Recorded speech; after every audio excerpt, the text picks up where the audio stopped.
Good evening and welcome, everyone, to your 2034 Perfect League World Series coverage. I'm your host, DRC, and tonight we are crowning a champion.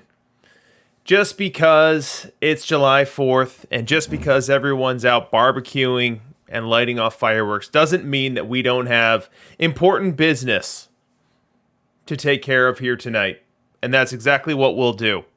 As your screen is indicating to you, as you look at the playoffs that was for Perfect League this week. Tonight, we are going to have Norin Rad facing off against San Antonio Macarenas. Second time appearance for the Macarenas, still looking for that first title. But we've got a good one for you tonight. And it's definitely been a spicy day of Perfect League playoffs as well. So how are you guys all doing tonight? Did you guys eat something good today? Set up some fireworks of your own? Having a good 4th? I'm guessing many of you are off of work tomorrow, so maybe you stay up a little late tonight, have an extra drink, and watch the Macarenas or Norin Rad become champions. But we'll have a lot of fun tonight. We'll crown a champion, we'll ride the highs, we'll sink down to the lows, and we'll see who comes out on top. This is a pretty darn good matchup that we've got for you guys tonight. So let's check it out. Let's see what's in store for this special holiday edition of the Perfect League World Series. Let's start with Norin Rad. So Norin Rad, managed by Silver, had an interesting season. So we take a look at run scoring, and this is not a team that scored a lot of runs. This is not a team that won by blowing you out of the water. This was a team that won by playing defense. So we look at run scoring, only 661 on the season. That is good for 17th in the conference. There are 20 teams, so we're talking about being 17th out of 20. However, on the other side, on the run prevention side, just as important, they only allowed 625. Good for 2nd in the conference. And so we're still looking at a positive run differential here. It's in the neighborhood of 36 runs. So not a huge one, but a team that definitely got by with pitching and defense. And so let's look at defense. Scrolling on down to the bottom of this metrics page, we see a defensive efficiency of .71, which as you get above .7, you're really doing something right. Getting all the way to .71 is extremely elite. And then the zone rating here at plus 13, solid, if not yet unremarkable. We look at home road split. So at home, this team was dominant. This team was a 51 win team at home, 51-30, good for 629 win percentage on the season. And on the road, they were trading paint, 40 up, 41 down. And this is kind of the goal. The goal is to try to win 2 out of 3 at home and then split your games on the road. And if you do that, you're going to find yourself in the playoff picture more often than not. And so Norin Rad just falls short of that at home, but on the road, taking half the games. As we look at the calendar here, we do see some ups and downs on the season for Silver. It was a down April, 11-14. At the end of day 1, probably thinking, man, maybe I'm not going to be hanging around Perfect League too long. And then you get a shot in the arm with May. 18-10 May. Makes you feel like maybe you could stick around. And that continues into June, a 15-12 June. Not elite by any stretch, but a pretty darn good month, and backing up that May performance. But then the brakes are applied again in July. A 10-15 July has Norin Rad sitting right around that 500 mark, slightly above, and wondering what the stretch run's going to have. So past the trade deadline, if there were such a thing, into August. And then August was absolutely nuclear. A 20-win August. You do not see a lot of 20-win months in Perfect League. So they pick up their 20-win August and then answer that with a 17-win September. And they were off to the playoffs.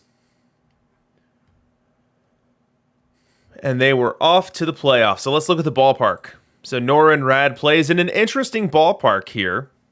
So we look and we see 2 different nerfs applied. So we've got a uniform nerf applied to batting average.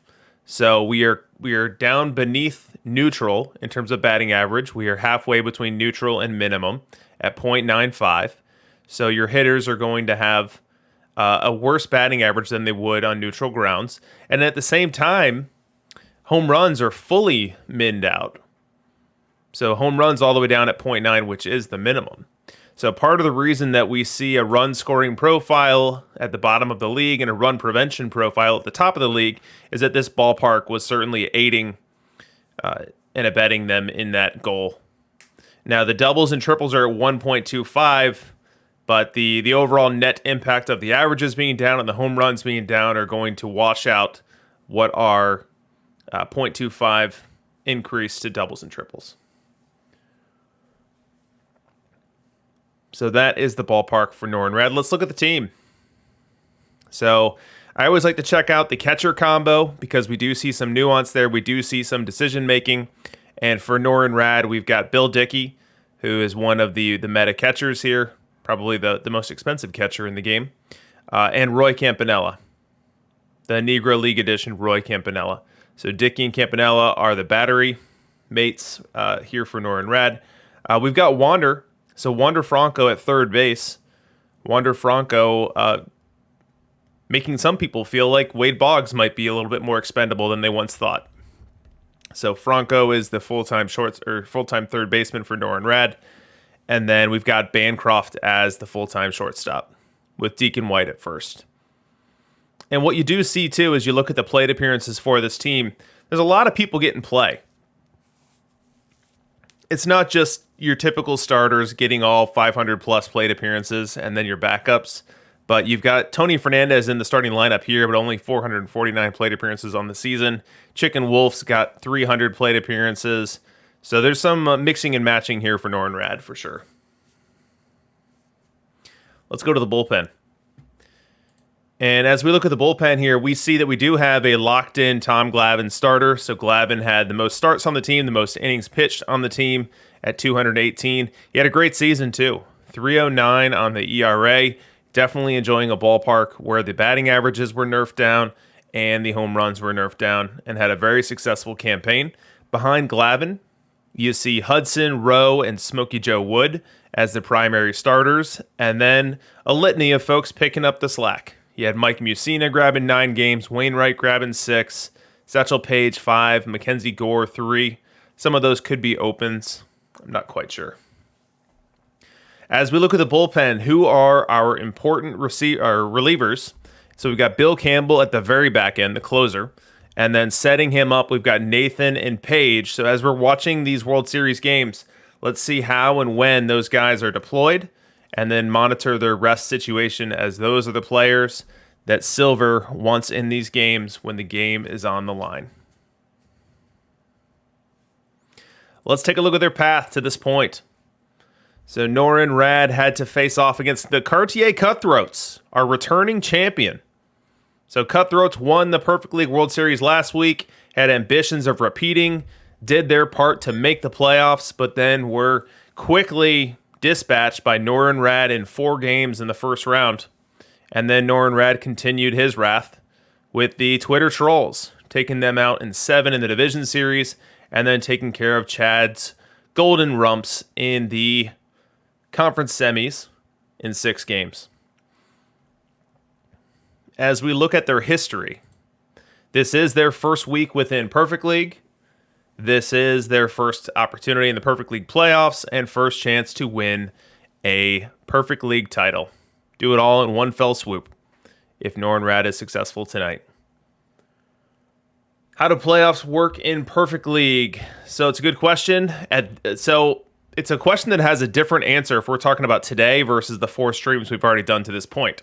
So this is the first week where Perfect League has taken on the form that is its go-forward form, where you have 4 full rounds. You have a wild card series that everyone has to participate in. That's best of 5. You have a division series that the winners participate in, best of 7, and then semis, best of 7, World Series, best of 7. So prior to this week, we had been in smaller leagues, and there had been a true wild card round that certain division winners didn't have to play in.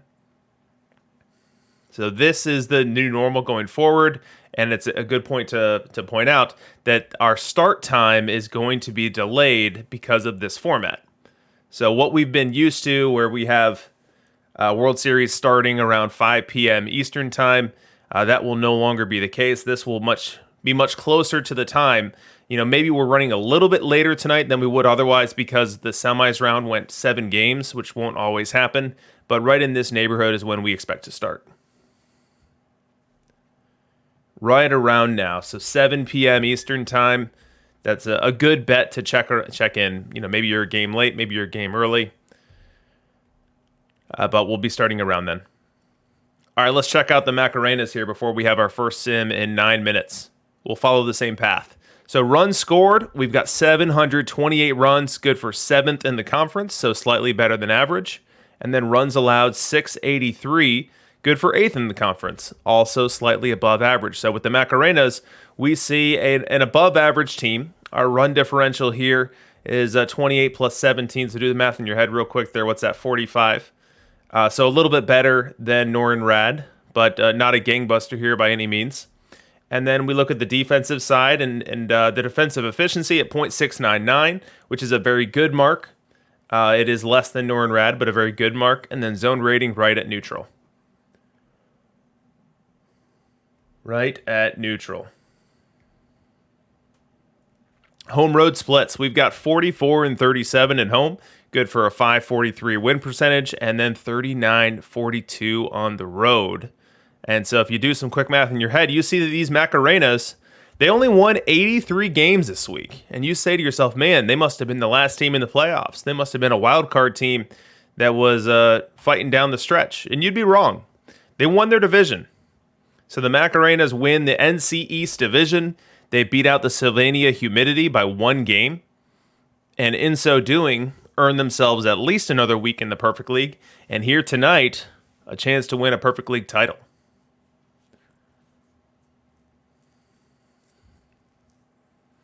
So 83 win team, it is the lowest record, or the worst regular season record that did make the playoffs, as our lowest wildcard team was at 84 wins, the Twitter Trolls. And then on the NC side of the league, 86 was our low watermark. So the Macarenas snuck into the playoffs. Perhaps we're a little lucky with divisional placement, but now we're trying to take advantage of it. And kudos to them. Let's check out the park. So the Macarenas, where do they play? They play in a Lefty Cheese Park. Take a look at that. We haven't seen a ton of these on broadcast yet. I suspect that we could see more and more as the weeks come. But what Lefty Cheese means, or what any sort of cheese means, is that you are playing one-handedness against the other. And so as you see from the boxes on the left side of your screen here, averages for left-handed batters are at 1.1. Averages for right-handed batters are at 0.9. Both of those representing the min and max of their respective categories. So the stadium plays as good as possible for a lefty. It plays as bad as possible for a righty. And we see that identical effect in play for home runs. Now, doubles and triples, you can't split them by handedness. You can't juice your lefty doubles and min out your righty doubles. And so the Macarenas choosing to play this one straight. But as we look at the team build, look to see where decisions have been made to get left-handed batters into the lineup, get left-handed pitchers into the lineup to really play to the strengths of the stadium. And you'll definitely see some of those decisions. So let's look at the lineup. There's some big names here. We've got Willie Keeler. This has been a hot name. One of the more expensive cards in play. One of the whalier cards, I should say. But a huge season here for Willie Keeler for the San Antonio Macarenas. 5.2 WAR. Headlined by 69 stolen bases and an 807 OPS. So a real strong week from Willie Keeler in right field for the Macarenas. We see a ton of left-handed batters, as we suspected we would. One of those being Wade Boggs. So we're not seeing Wander Franco at third. We're seeing Wade Boggs. We're seeing Freddie Freeman at first base. Don Mattingly at DH. So lefties upon lefties. The catching battery here is McCarver and Mauer. McCarver didn't hit too much this week, but still provided value with the glove. We've got Dave Bancroft at short, and then our only righty on the team, Jackie Robinson.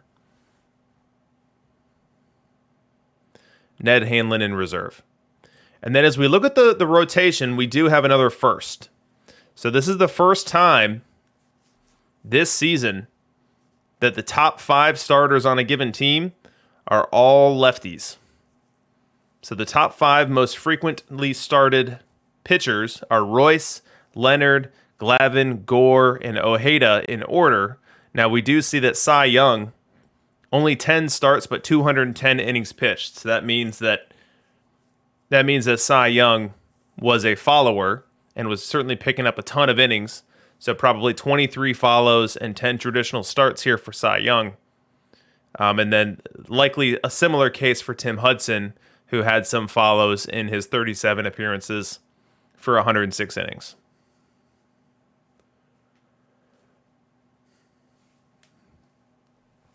So San Antonio Macarena's really leaning into that lefty build here with the rotation, as we see Royce and Glavine with a ton of innings, and Dutch Leonard with 125 as well. Let's look at the path. So how did the Macarenas get to this point? First round, Macarenas take out Doc and the Detroit Fury in 4 games. Second round, they take out the Silver Sox in a series that went the distance. And then the last round also went the distance as he faced the Railcats, again prevailing in 7 games. Let's take a look at the history here, and we've got some nuance. So this is Uncle Harris's 4th week in Perfect League, but it is not his 4th week in the Perfect League playoffs. So last week was interesting in that you did not need to make the playoffs to stay in the league. We'll call it the mild card, and Uncle Harris was one of many mild cards last week, and in so achieving the mild card status brought him back this week. He was able to add one more win to the win counter, and then find himself here playing for a championship.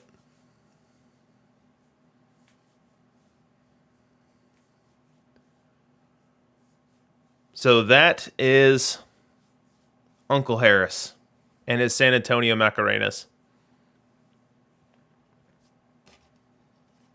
So, it's time for the straw poll. Let me grab it, and then we'll see who you guys think is going to win tonight. And then I will share the results with you. So, straw poll created.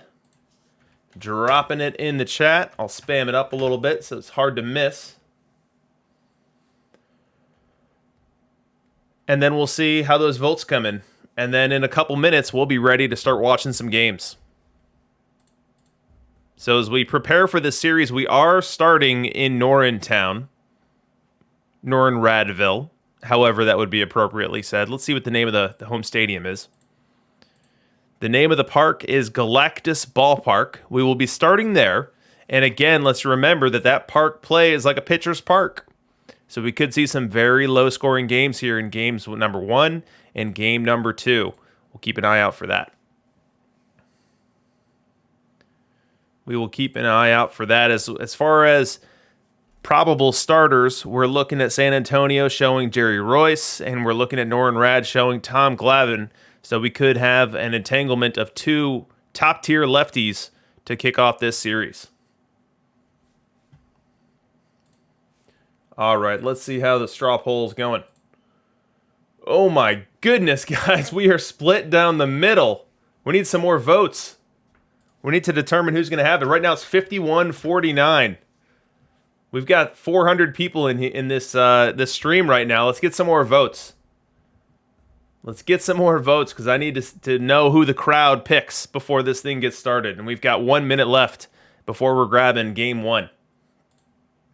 All right, here we go. Votes are coming in now. We're at 53-47. I won't spoil who's in the lead right now as we wait for the final couple votes. We'll give it another 10 seconds or so. Oh my gosh, we're back at 51-49. Unbelievable. Meme Lord's got the Macarenas in 7. Nick Waddick voting against the lefty cheese.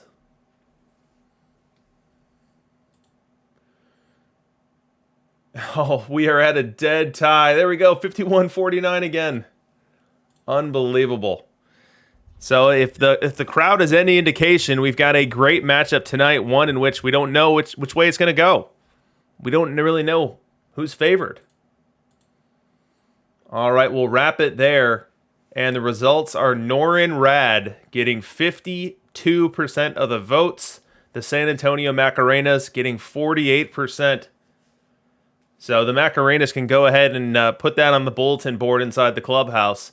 See if that can rally the troops. And Norin Rad, you can have your ego stroked that as players saw the rosters, you were ever so slightly picked as the favorite. So let us go now and grab our first sim as we are at 7:30 Eastern Time.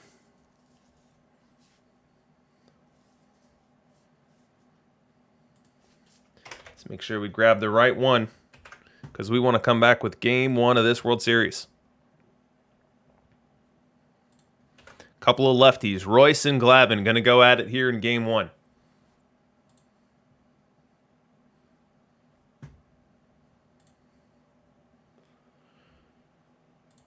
Let's see if the sim is in. And it is. Sim is in. Let's get to work. Ooh, we've got a custom stadium here. Maybe I shouldn't say custom, but I should say a non-standard stadium. We have got Coors Field, and it does look beautiful. It's a little bit higher vantage point than we're used to, but we will enjoy it nonetheless. And as we look at the lineups employed here, so we've got Glavine on the hill for Norin Rad. And if Glavine gets to face that lineup you see on the left side of your screen, that's going to be a huge advantage for him. That would be Glavine going up against 6 lefties. We'll see if it's an open or if it's a true start.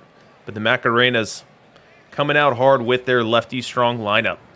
Let's get this game underway. Glavine will start this game off against Pete Rose. Nick Waddick with a great observation. They use Coors Field for their highlights and yet run a nerfed park. Pete Rose lines this one, base hit to right field, and this World Series underway. Gets started with an opposite field single off the bat of Pete Rose. Wade Boggs retired, and up comes Freddie Freeman here in the first. Freddie Freeman with a 2-0 count. The pitch to him. That ball hit well. Deep right center. That's going to one-hop the wall. Around third is Rose. He's going to try to score. No, he'll hold there. That's a one-out double for Freddie Freeman, giving the San Antonio an instant rally here in the first.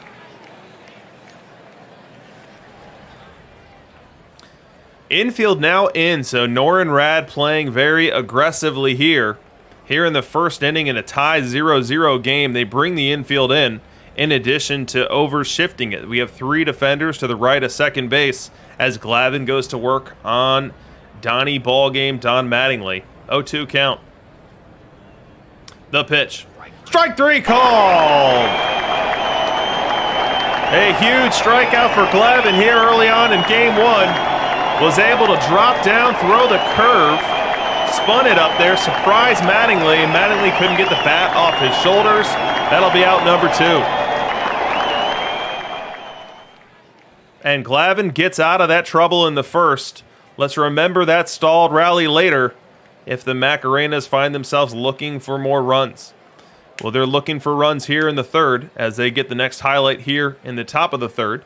Wade Boggs aboard and Freddie Freeman up. Last time, Freddie Freeman hit it over Oscar Charleston's head. Picked up a double. The pitch. Line drive, base hit down the right field line. Wade Boggs around second. He'll stop there. Freddie Freeman now 2 for 2.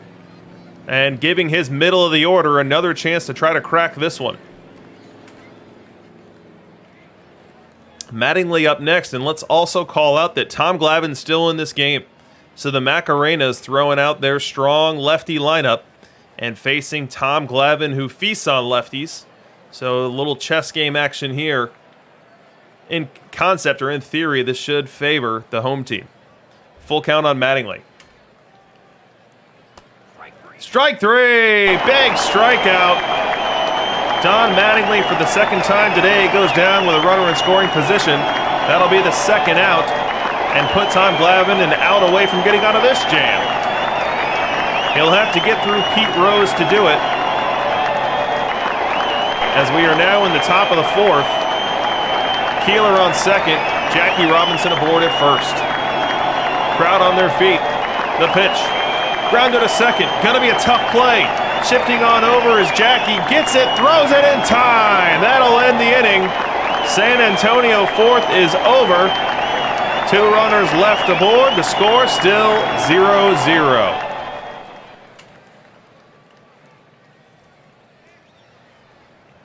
We go bottom 5. It's Nor and Rad's first highlight, and they'll start this one with Wander Franco aboard at first base. Enos Slaughter the batter. He's worked himself a full count. Jerry Royce comes set. The pitch. Ball 4. 2 aboard now for Norin with nobody out. Up comes Tony Fernandez, a switch hitter. He'll bat right-handed with Royce on the hill. 0-1 count the pitch. Grounded to short. To second, 1 to first, double play. A twin killing. Started by Bancroft on over to Jackie. Finished in the glove of Freddie Freeman. A pitcher's best friend as Royce gets 2 for the price of 1 here. Now hanging over at third base, hoping he can be picked up as Wander Franco. And tasked with the duty was Deacon Jones, and he was unable to do so. So now we fast forward. We fast forward to the bottom of the 8th. Royce still on the hill. He's given up only 4 hits in this ball game, but he does have Roy Campanella aboard at first base. He was a pinch hitter, so he pinch hit for Deacon White and did something to get aboard, a single or a walk, or a reach by error. And then Dave Bancroft, now the batter. He'll bat right-handed. 2-2 count on him. Wind and the pitch. Strike 3 called. Jerry Royce, 8 strong shutout innings. And this game here, game 1 of the World Series, goes to the 9th, still tied at 0. Top 9, we've got Bill Campbell on in this one for the Macarenas. He'll face Willie Keeler.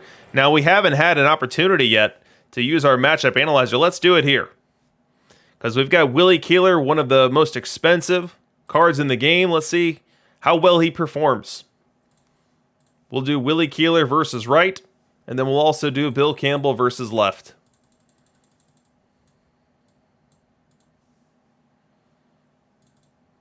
Bill Campbell. Toggle to the pitcher, toggle versus left.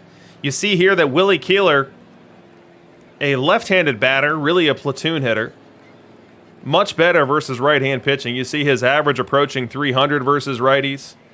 You see the OPS sitting at 762, well above perfect league average. The bat R metric at 7.04, so well above league average hitter. Whereas in this game comes Bill Campbell now. Bill Campbell, one of the better relievers in this game, but he has had hit more than his fair share of highlights, or I should say lowlights, on these Perfect League live streams. Let's see what happens here in the top of the 9th as Nor and Rad is trying to push this to the bottom of the 9th and give themselves a chance to walk it off.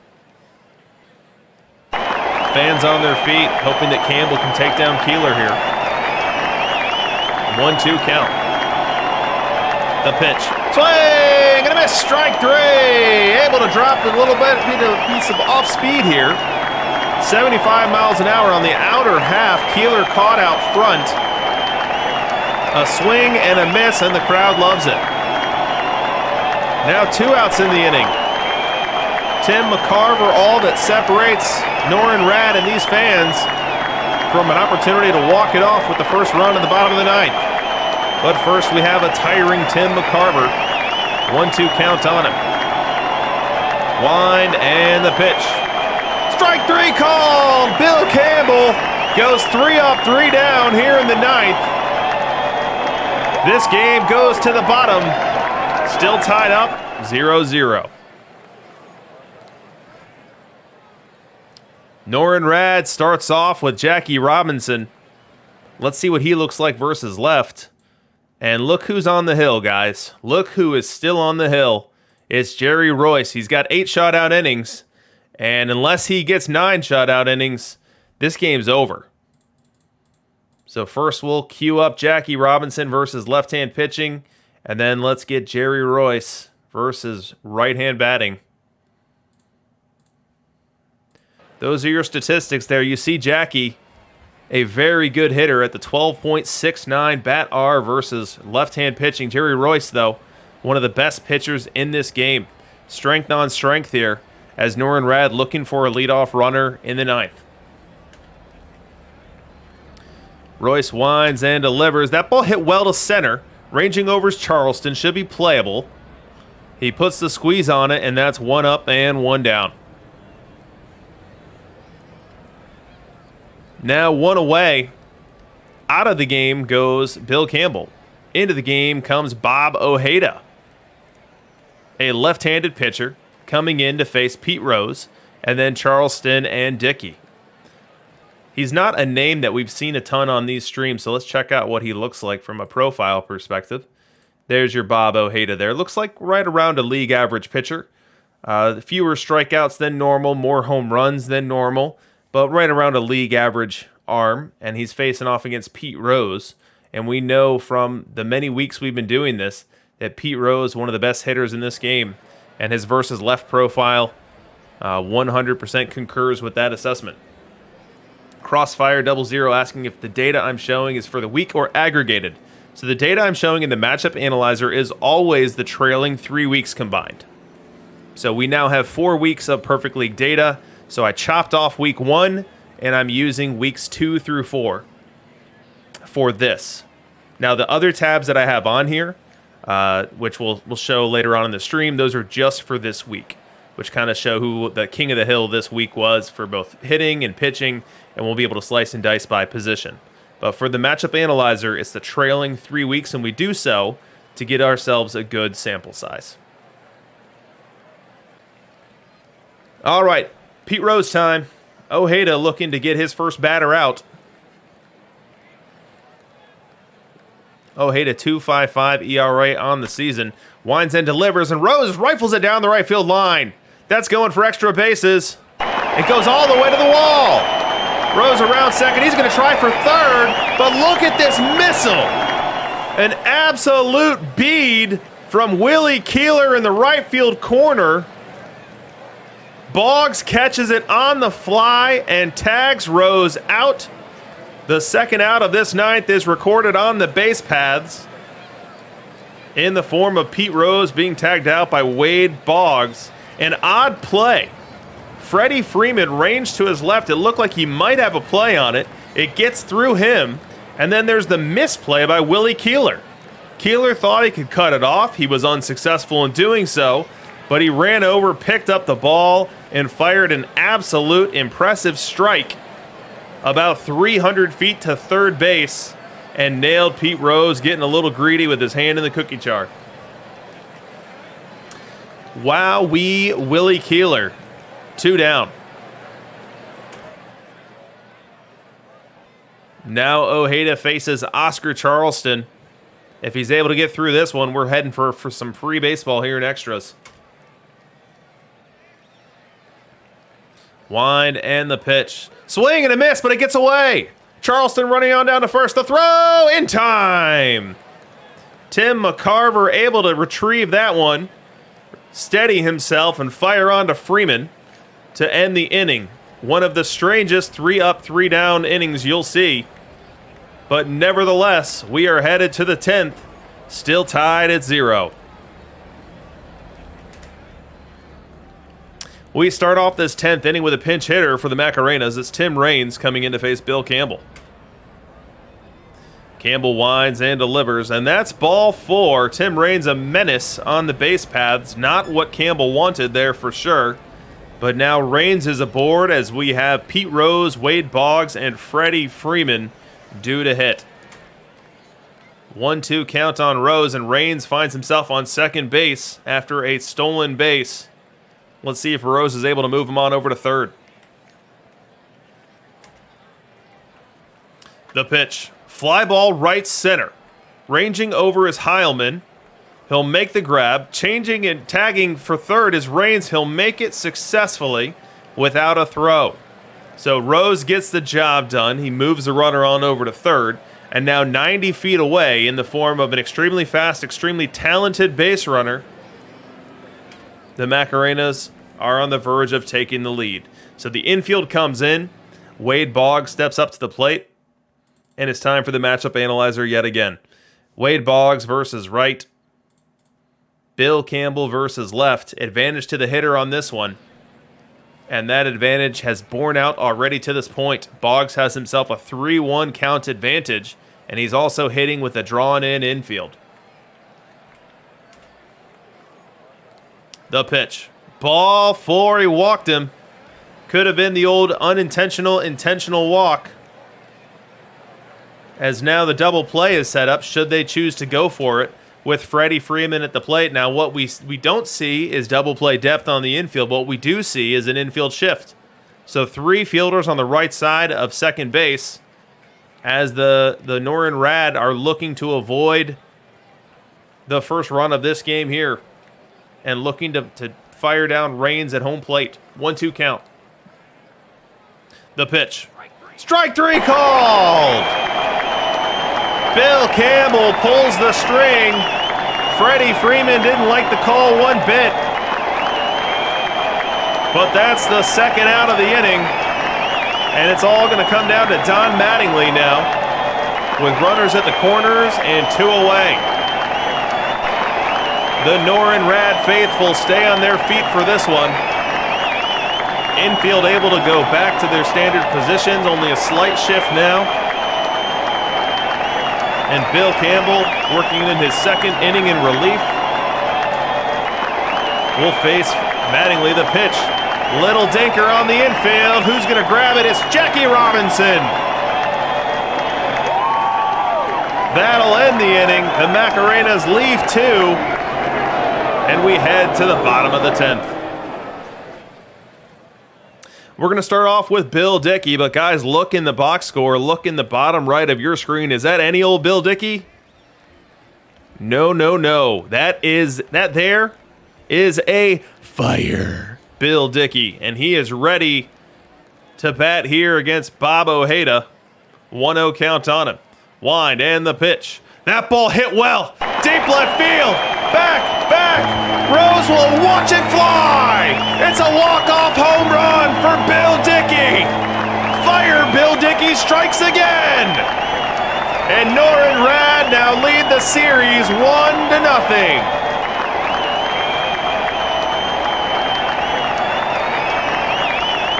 Bob Ojeda got a little too much plate on a 2-seam fastball on the outer half.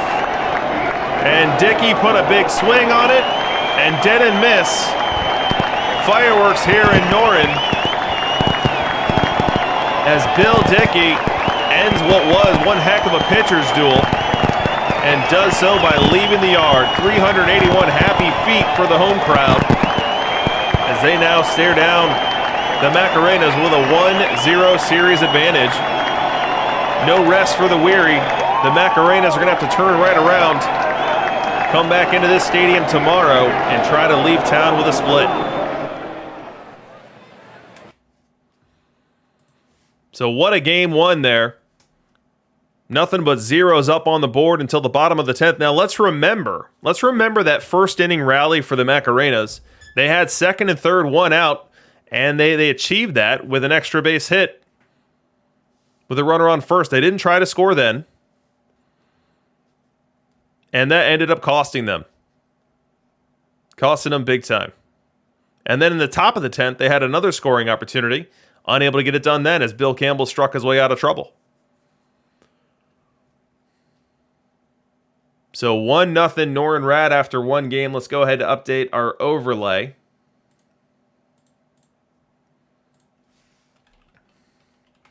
We'll use my favorite 90s word. We'll just go with rad.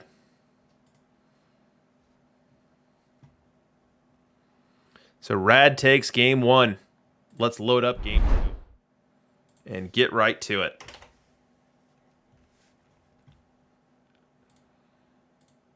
That's a tough game for anyone to lose. If your pitchers hang 9 zeros, you really think that you should win that one. But in this stadium saw a lot of 1-0 games this year. And Norin Rad happens to be who came out on top of it this time.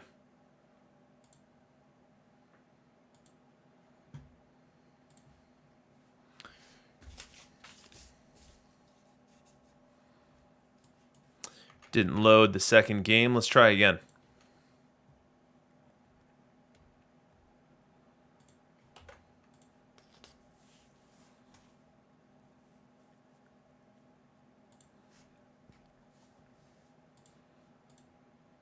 Here we go.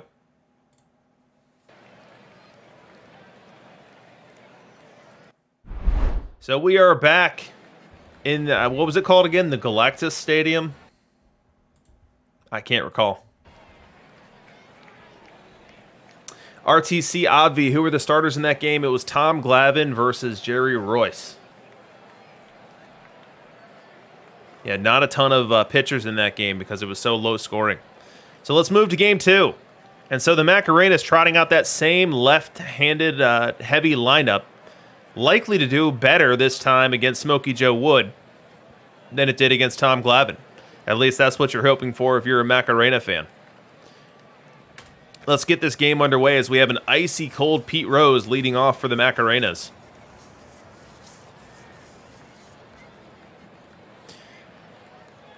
Smokey Joe winds and delivers. Little grounder to first base. Picked up and taken to the bag by Freddie Freeman himself. That's 1 up and 1 down, and game 2 is underway. We go bottom 1. We got a chance for Norin Rad to strike first. We've got Pete Rose aboard. He's on second base in scoring position. And up at the plate, we've got Wander Franco. Let's go ahead and use our matchup analyzer to check out Wander Franco versus Wright, as he is one of the more interesting hitters in this game, a switch hitter. You can hit both ways, and we see versus Wright, he's a little bit better than a league average hitter, and looking to tap into that 267 average here against Schoolboy Rowe.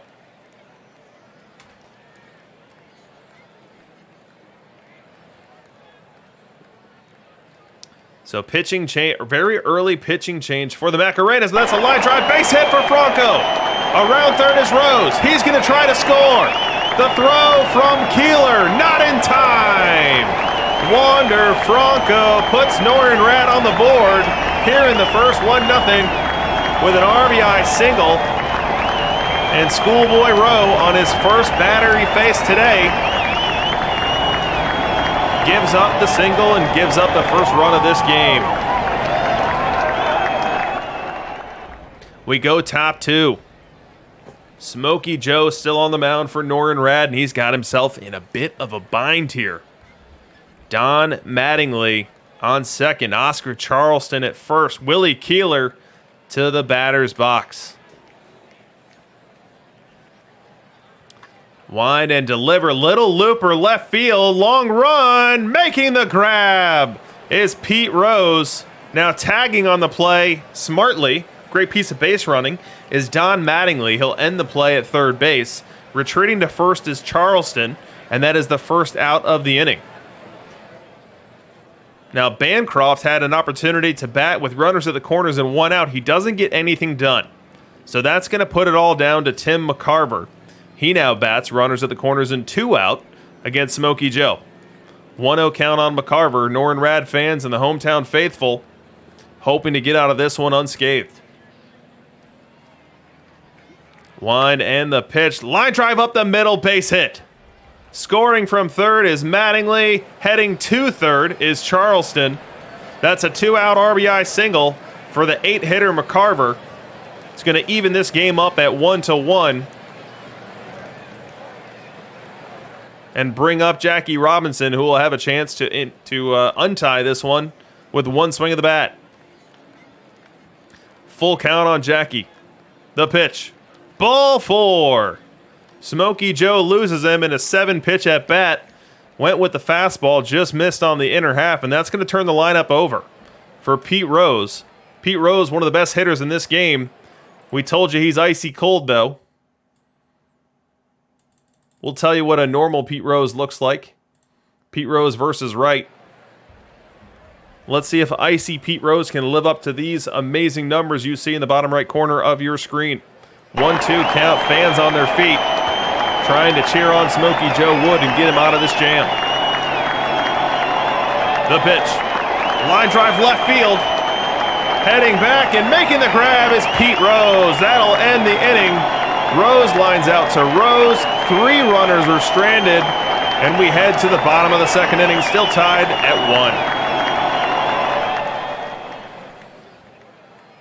1. We go bottom 2. Now Roy Campanella on second base in scoring position for Chicken Wolf. Chicken Wolf not known for his bat versus right-hand pitching, but that's what he's using here today. 2-2 count. The pitch. That ball hit well. Deep left field. Going back is Rose. He'll watch it fly. A 2-run homer for Chicken Wolf. And Norin Rad once again has the lead. Schoolboy Rowe challenged Chicken Wolf with a fastball. And Wolf able to turn on it, get the barrel out in front of the plate, and put this one into the crowd.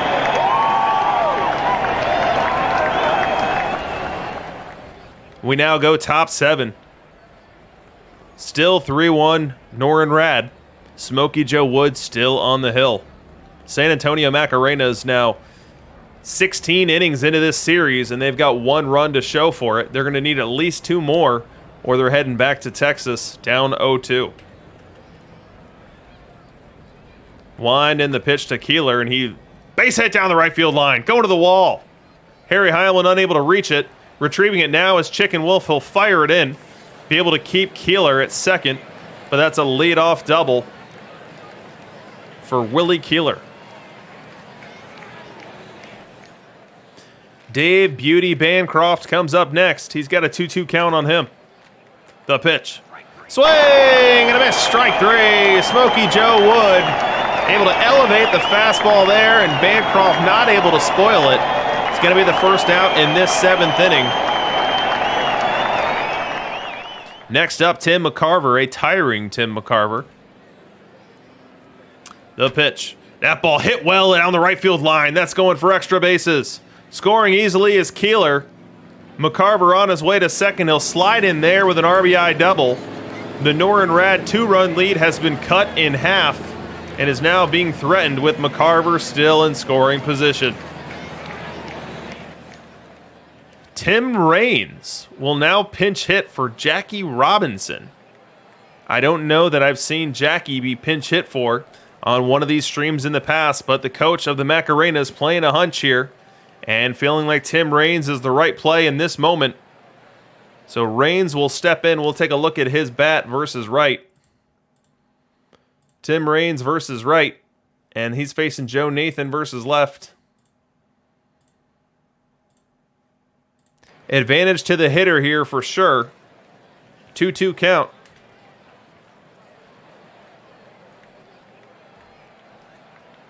The pitch. Little blooper, left field and down. Around third is McCarver. He'll have to stop there. But Tim Raines with a little inside-out single to left field, which now sets it up at first and third. 1 out for the top of the Macarena order.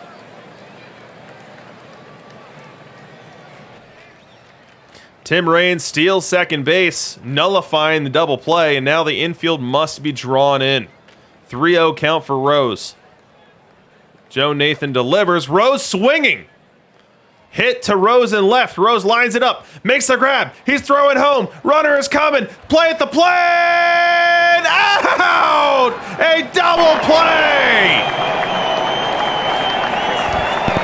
Fireworks in Galactus Park as Pete Rose flies out to Pete Rose, who fires home to Roy Campanella, applying the tag to Tim McCarver to complete the double play, end the Macarena rally, end the inning, and retain the 3-2 Norin Rad lead.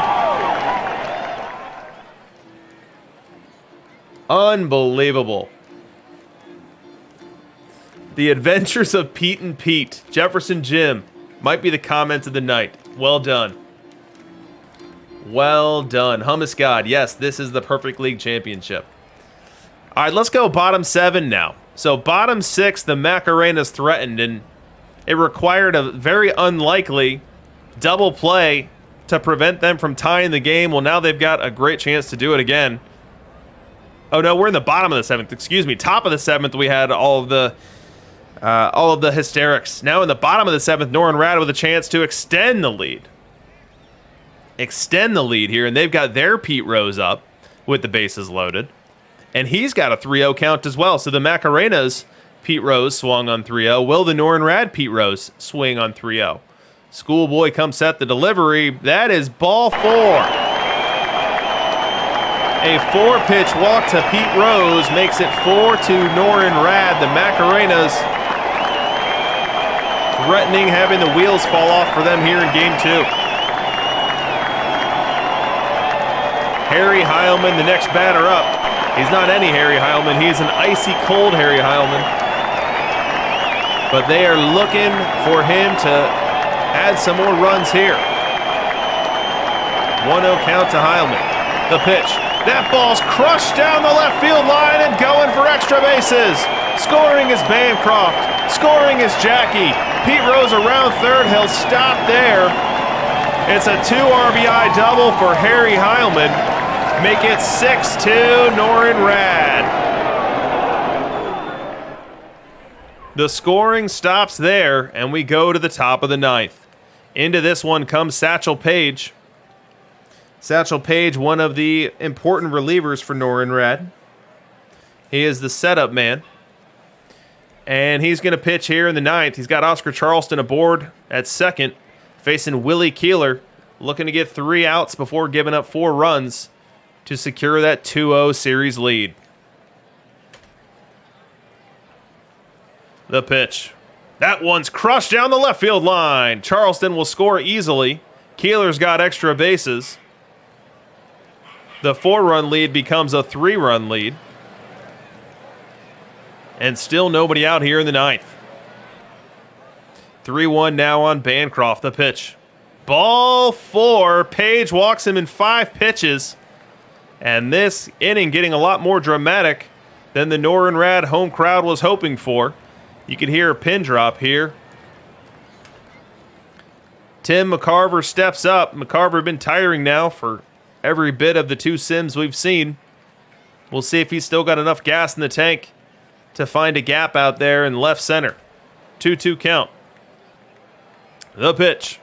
Swing and a miss. Strike 3. Satchel Paige blows a heater by McCarver. 98 on the gun. McCarver looked to be expecting some off speed there, unable to catch up. And that's the first out of this 9th. Gets the Norin Rad home faithful back into it as well. Tim Raines now bats. Now remember, Raines pinch hit for Jackie Robinson to get into this game, and he immediately hit a pinch hit single. Does he have a little bit more in that magic in that bat here tonight? 3-1 count the pitch. Line drive, base hit to right field. Around third is Keeler. He'll stop there. They are now loaded here in Norin Rad.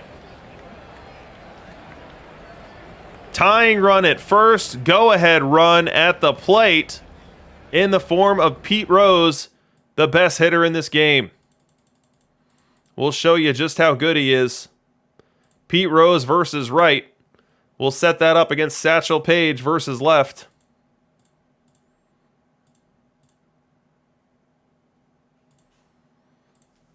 A definite advantage to the hitter here. It isn't any old Pete Rose. It's icy, cold Pete Rose, but can he come through? A double play ends the game. A bases clearing double ties it. Game 2 hanging in the balance, and with it the series. Page comes set. The pitch. Swing and a miss. Strike 3. Satchel Paige able to get Pete Rose with off speed. Pull the string on that changeup, and Pete Rose not ready for it. That's a critical second out here in the 9th. Up comes Wade Boggs. Last chance in this one. And look at the count.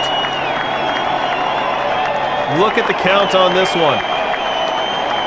It's a full count, which means our runners will get a head start here. And Tim Raines representing the tying run, one of the fastest base runners in this game. If there's anything more than a bloop single, you got to worry about him scoring. Game on the line. What's going to happen next? Page comes set, the delivery. Ball 4! He walks in another run. make it 6-4. Boggs walks on down to first. Scoring on the play is Keeler. It's now 6-4. Tying run now at second. Winning run potentially at first. And up comes Freddie Freeman. We don't see a ton of Freddie Freeman on these streams.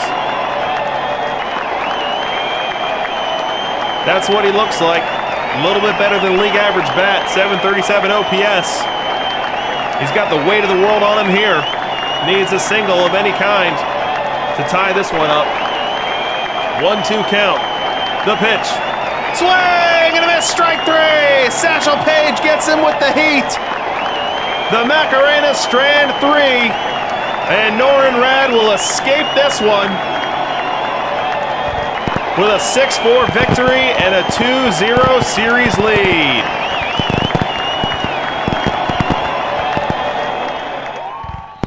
Fireworks in Galactus Stadium.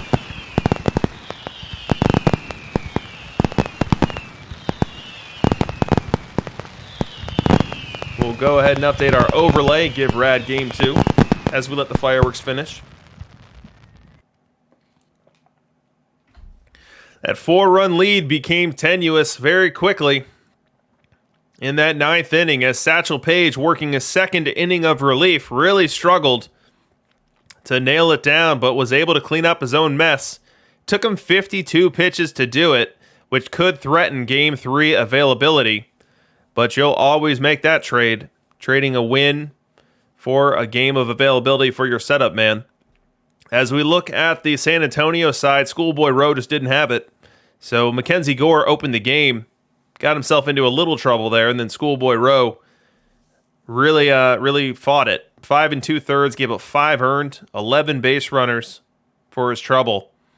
And now San Antonio's got a mountain to dig out of, a mountain of a hole to dig out of. But the good news for San Antonio is they're going back home.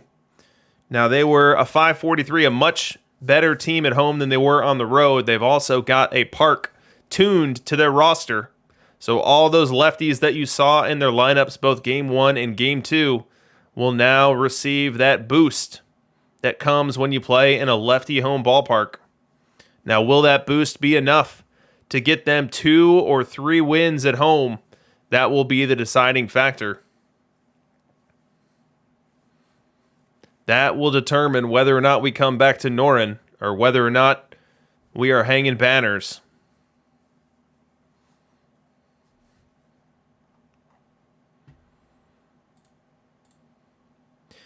So we've got a rest sim that we can load up right here, but you know what? Let's pass on that and let's go look at some stats. So let's look at the week that was in Perfect League this week.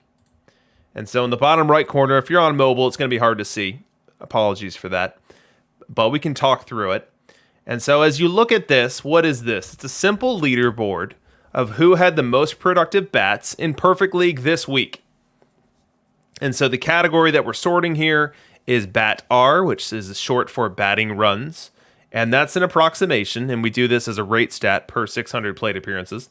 That's an approximation of how much value above league average in terms of runs these batters are providing per 600 plate appearances. So our number one hitter here, Pete Rose, 14.54. Number 2, Joe Kelly, kind of a surprise appearance here at 12.7. It's a smaller sample. You can see the sample indicated by the length of the blue bar in the second column here. So only 1,100 plate appearances for Joe Kelly there. Don Mattingly in third place. Very strong showing. We haven't seen Mattingly this high that frequently. So Mattingly at 12.4. I want to say this is the high watermark for him. John McGraw, who actually has had some weeks where he was the number 1 bat, taking a back seat here as he comes in 4th place. And then rounding out the top 5 is Willie Keeler. 10.39 on Willie Keeler, one of the more expensive whalier cards here. 3,000 plate appearances of him in perfect. He's exactly the type of player that enjoys a lefty cheese stadium. Helton, Enos Slaughter, Boggs, Baines. Oh, pardon me, I have this on VR split, so let me go to the complete split. So this is all the hitters together, so the order changes a little bit here. Not too wildly. Before we were looking at versus right-hand pitching split, and this is now combining them. Now, most cards in the Perfect League are right-handed, so that's why the names don't change too much here. As far as premium lefties go, you're really looking at Glavine, Royce, and that's probably where I'd stop in terms of calling them premium lefties. There are the lefties you can use, like Mackenzie Gore and others, but more high risk for sure. So we got a positive showing here for Dave Winfield. That's surprising. Dave Winfield, a limited edition card, isn't he? Correct me if I'm wrong on that. Maybe he might have been Future Legend reward. I should know this. As far as right-handed batters, you've really got Jackie here. Yep, Tech 15's got my back. It's Future Legend reward. Jackie, Joe Kelly, Harry Heilman, Jeff Bagwell. So other than those guys, you're looking at switches and lefties for the most part. Guys that are taking advantage of a meta that has a ton of right-hand pitching. So let's pop around the positions a little bit and help you guys see who the best hitters are at each position. We'll start with catcher. And important to note that this is not a power ranking. This is a bat ranking. And so we need to contextualize by the defense that each player provides. So Bill Dickey, not only one of the best bats, but also the best glove. So Bill Dickey leading this batting chart really says a lot for how much value he can provide. Now, the other catchers showing up here, we've got Mauer, 1,700 plate appearances above league average. That's pretty impressive there. Piazza hanging out just below league average in 5,000 plate appearances. Gibson hanging out with McCarver in that -6 to -10 range. Roy Campanella, Lucroy, Yadier Molina, all guys I wouldn't endorse or recommend. Moving on over to first base, we got Pete Rose leading the field here, but being followed closer than expected by Don Mattingly. Don Mattingly at 11. And Molitor really showing well as well at 7.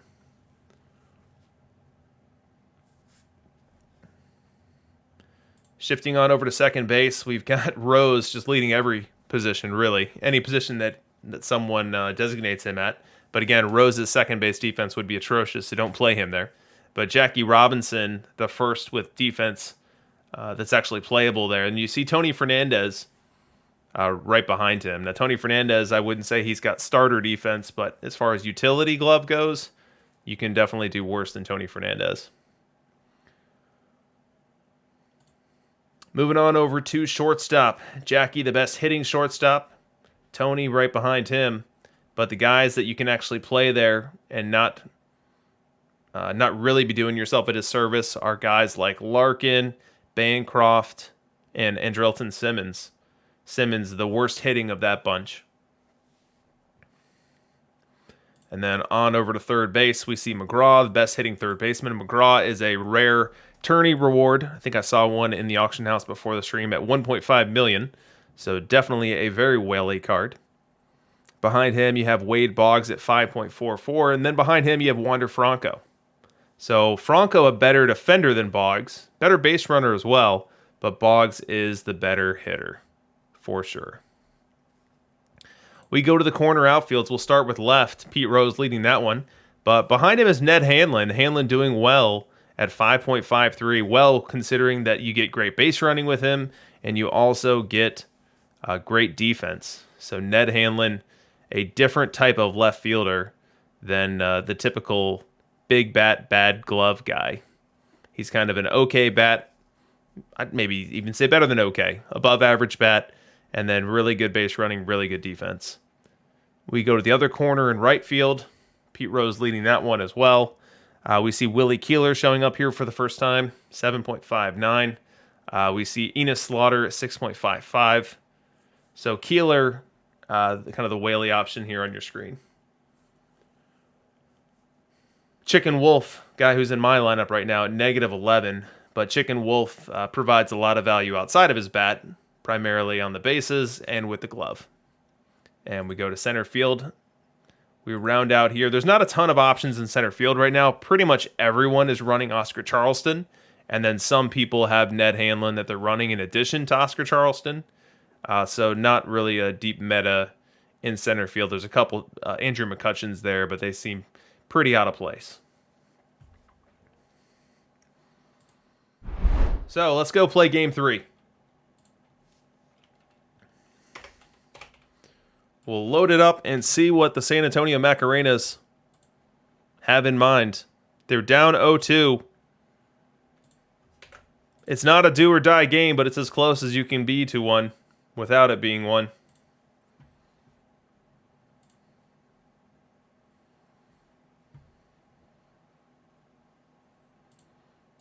Let's confirm we've got it, and we do.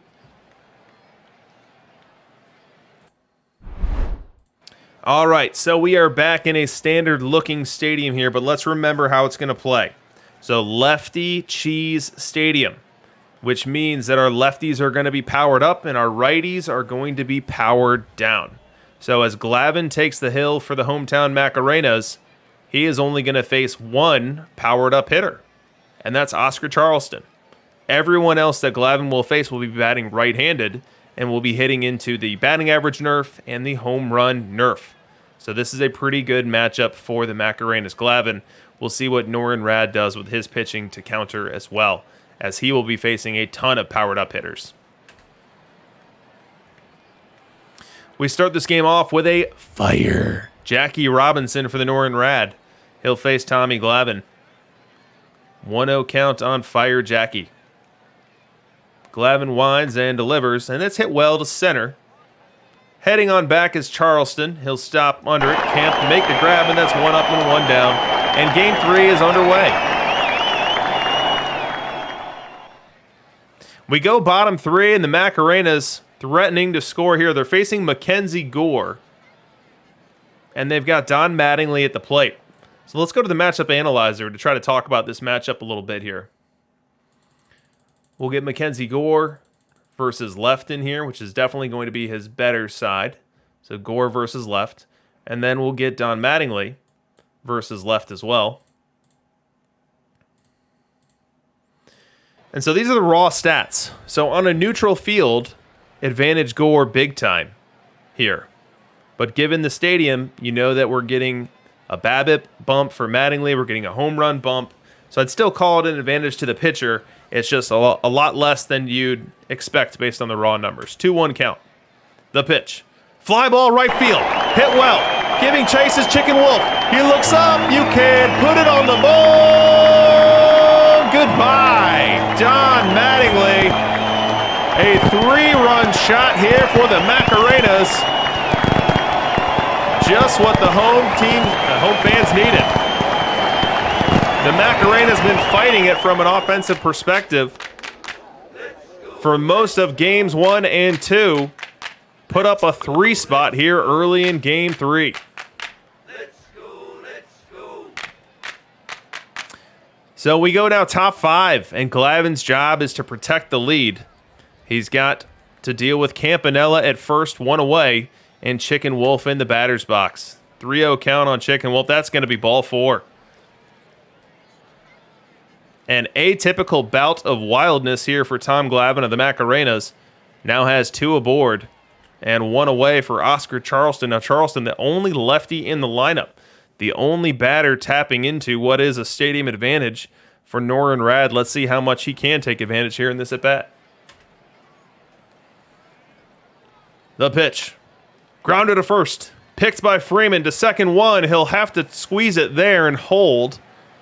That's going to be a fielder's choice. We'll be left with runners at the corners and 2 out for Bancroft. Bancroft unable to come through. So go ahead, strand those runners, move us to bottom 5. And into this game comes Adam Wainwright for Norin Rad. And he'll be facing a procession of lefties that will definitely strike some fear into Norin Rad given the ballpark and circumstances here. 1-0 count. Wind and the pitch. And that ball's hit well. Deep left field.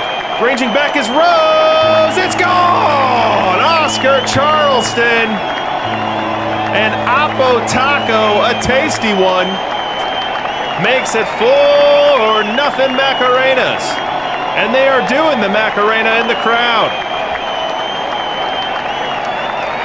San Antonio never partied like this before. Make it 4-0. We go top 6. Glavin still protecting that lead. He'll start this inning against Jackie. Fire Jackie, the pitch.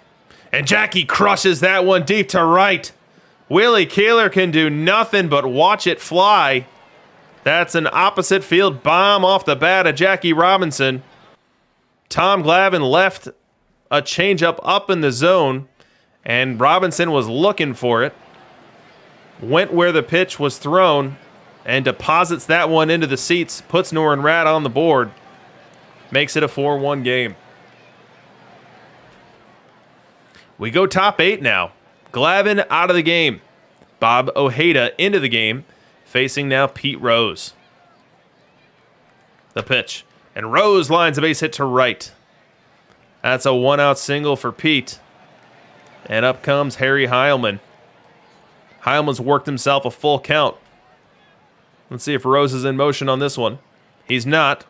And that's ball 4. Heilman walks. And now Ojeda has to face Wander Franco with 2 aboard and 1 away. Here in the 8th.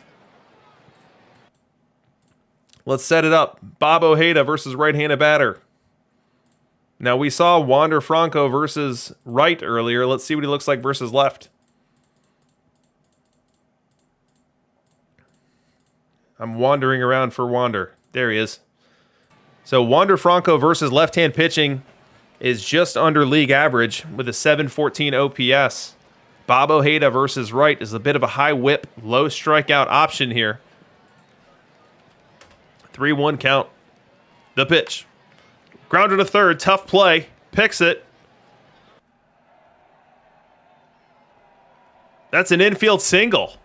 I was waiting to see if he applied the tag at the runner heading to third. He did not.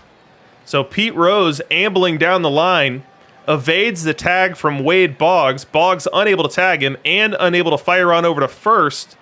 So the net of it is Wander Franco gets the infield single. And they're now loaded.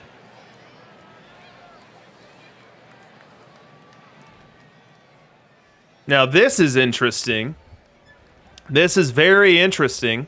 We've got the bases loaded, 1 out in the 8th, and a 3-run lead for the Macarenas. And the infield choosing to play in. You've got a very slow runner in Campanella, and a great opportunity to either get a double play, get out of the inning, or concede a run and trade a run for an out. But the Macarenas playing for home, playing for the lead runner, playing for Pete Rose. Bill Campbell to this game too, and he'll face Roy Campanella.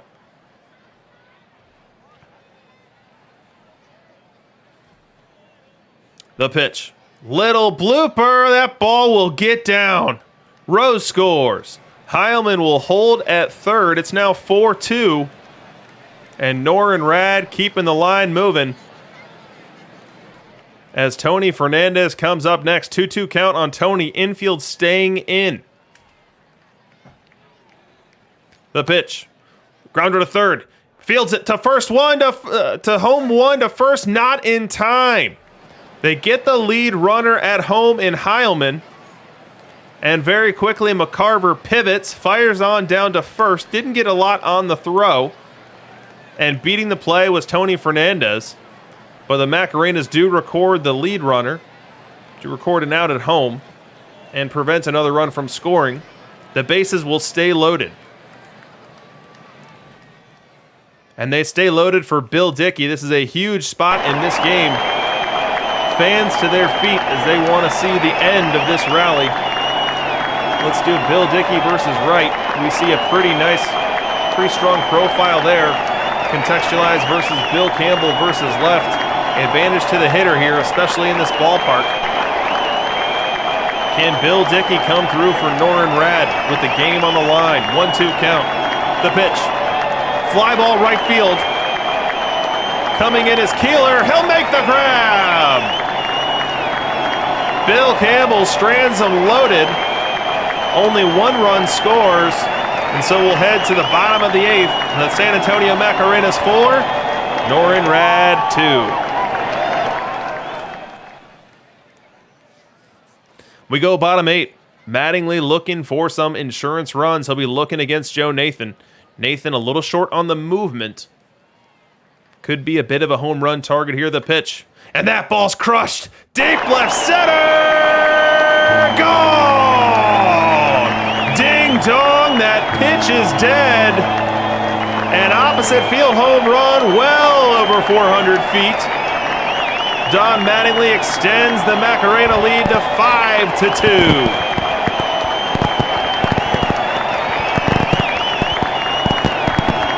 An absolute bomb.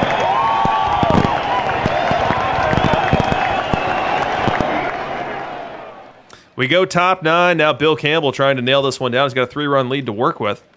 He's going to start off with Oscar Charleston. Wind and the pitch. Grounder to second. Tough play. Jackie picks it. Can't make the play. Can't throw on to first. It's an infield single for Charleston. Leadoff man aboard for Norin Rad.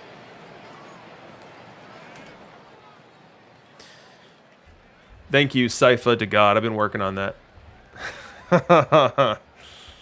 I loved The Wizard of Oz growing up, so I'm glad to be able to pay some respects there. All right, Jackie Robinson up. Now, it's not any old Jackie. It's Fire Jackie, and he's got Dave Bancroft aboard at first base. He's got 1 away, and he really needs to come up with some kind of base hit here to bring up the tying run. Full count.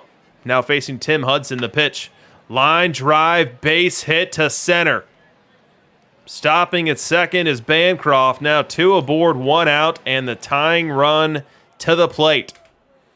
And here's the funny thing about a Cheese Park and a switch hitter. Pete Rose. He's been batting all game long as a right-handed batter, which is exactly what the Macarenas want, because his average is nerfed, his home run power is nerfed.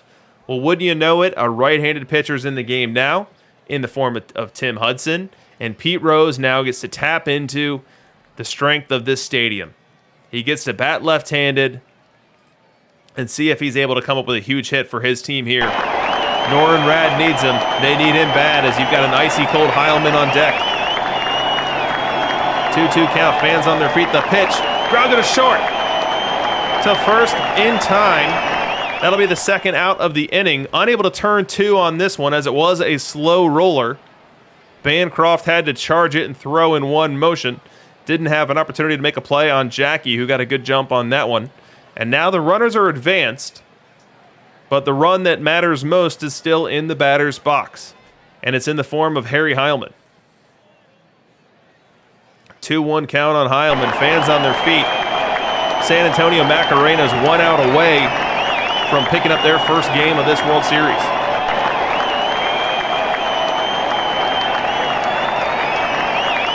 The pitch to Heilman. Line drive up the middle.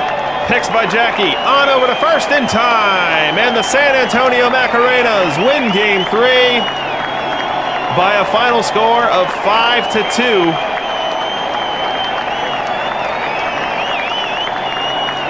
It wasn't a must-win, but it was. And win it they did. Fireworks for the home crowd as we update our overlay.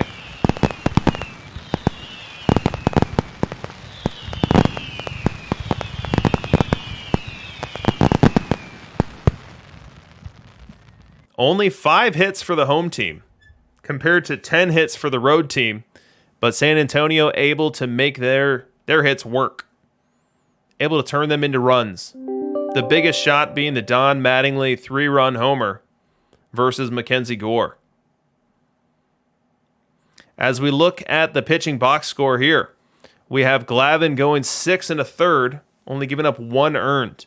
That 1 earned did come by way of the home run. And then the bullpen able to take it from there and protect the lead that their offense had built. For Norin, I see that Mackenzie Gore started, and in this stadium you certainly understand why, but Gore struggled. 8 base runners in less than 4 innings, gave up 3 earned, handed it over to Wainwright and Nathan, who were better, but by that point, the damage had already been done.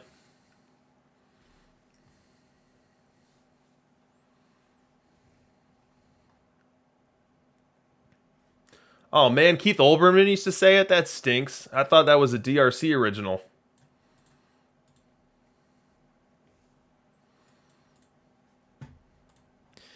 All right, so we're done with Game 3. Let's go get Game 4.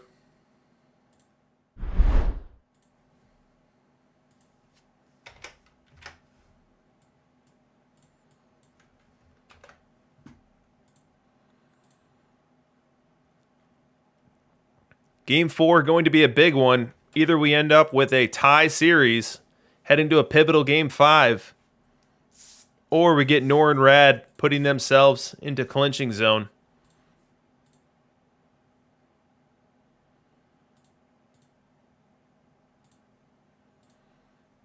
Sim is in.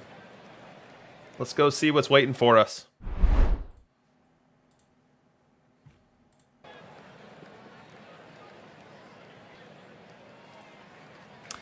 Top 1. We've got Dutch Leonard on the hill for the Macarenas. Now, we have not had a Dutch Leonard start as far as I can remember. So let's see what we are to expect here. Dutch Leonard, will go with his full season numbers.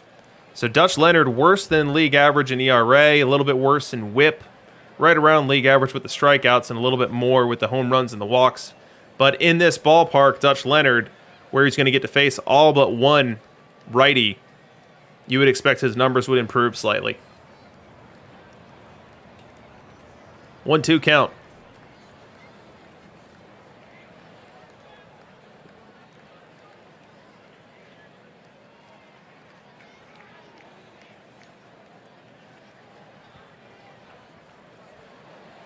Wind and the pitch to Jackie. He bloops this one. Who's going to grab it?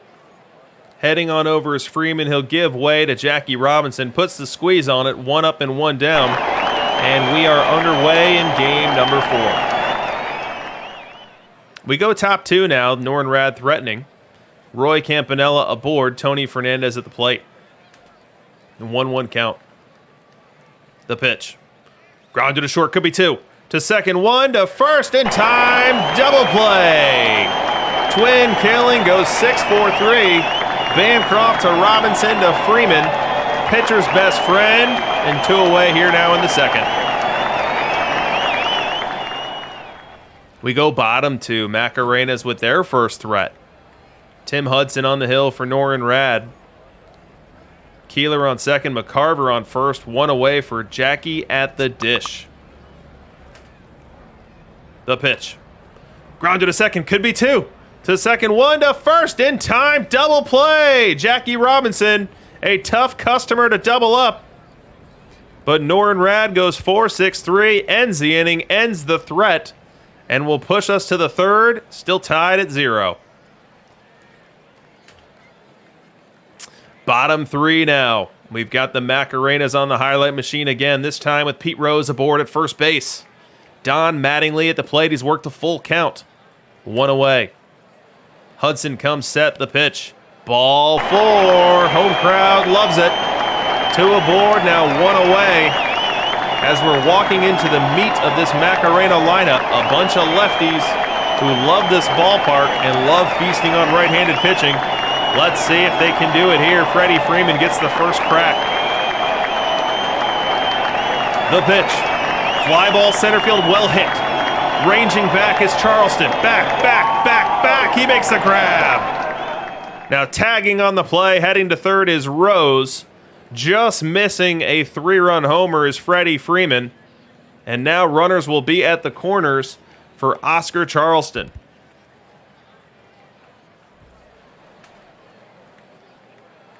1-0 count on Charleston. The pitch. Line drive, base hit to right. Scoring is Rose. Mattingly will stop at second, and the Macarenas have struck first.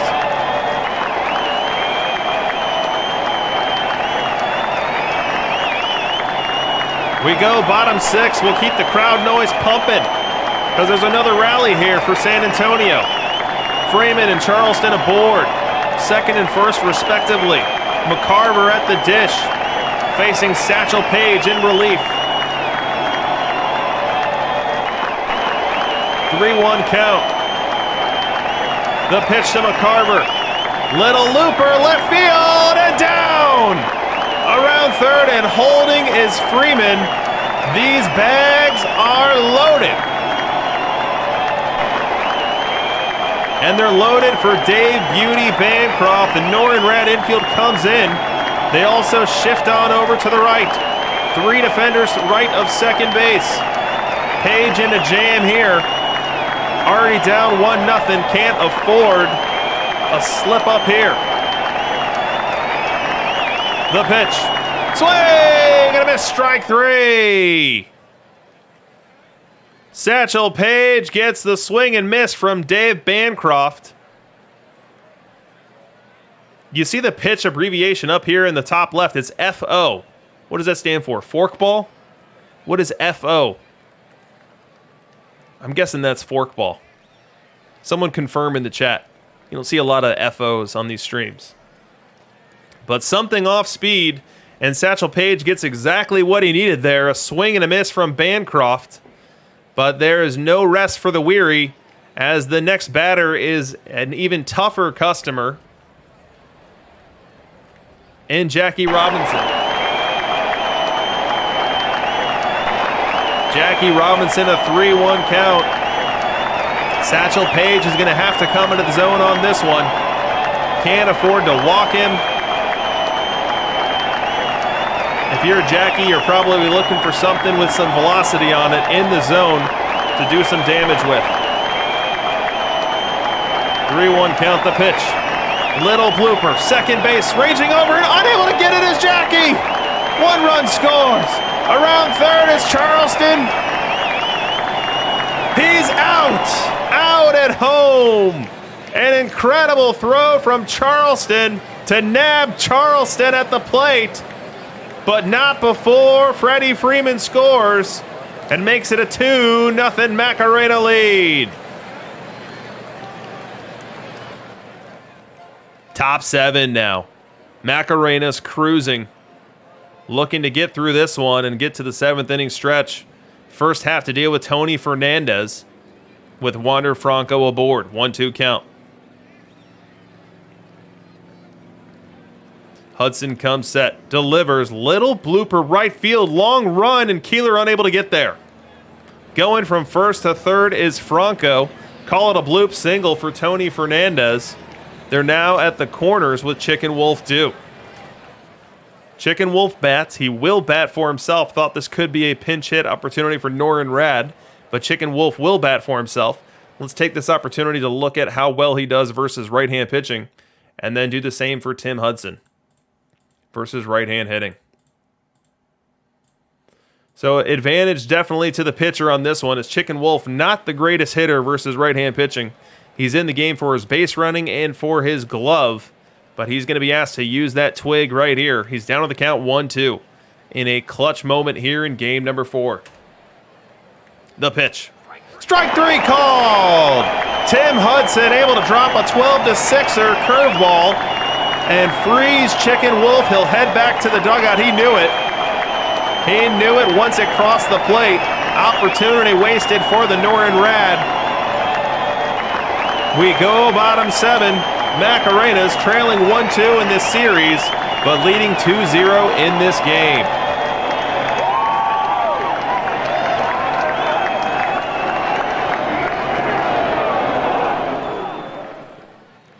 Bottom 7, chance for the Macarenas to add. 2 aboard, 2 out.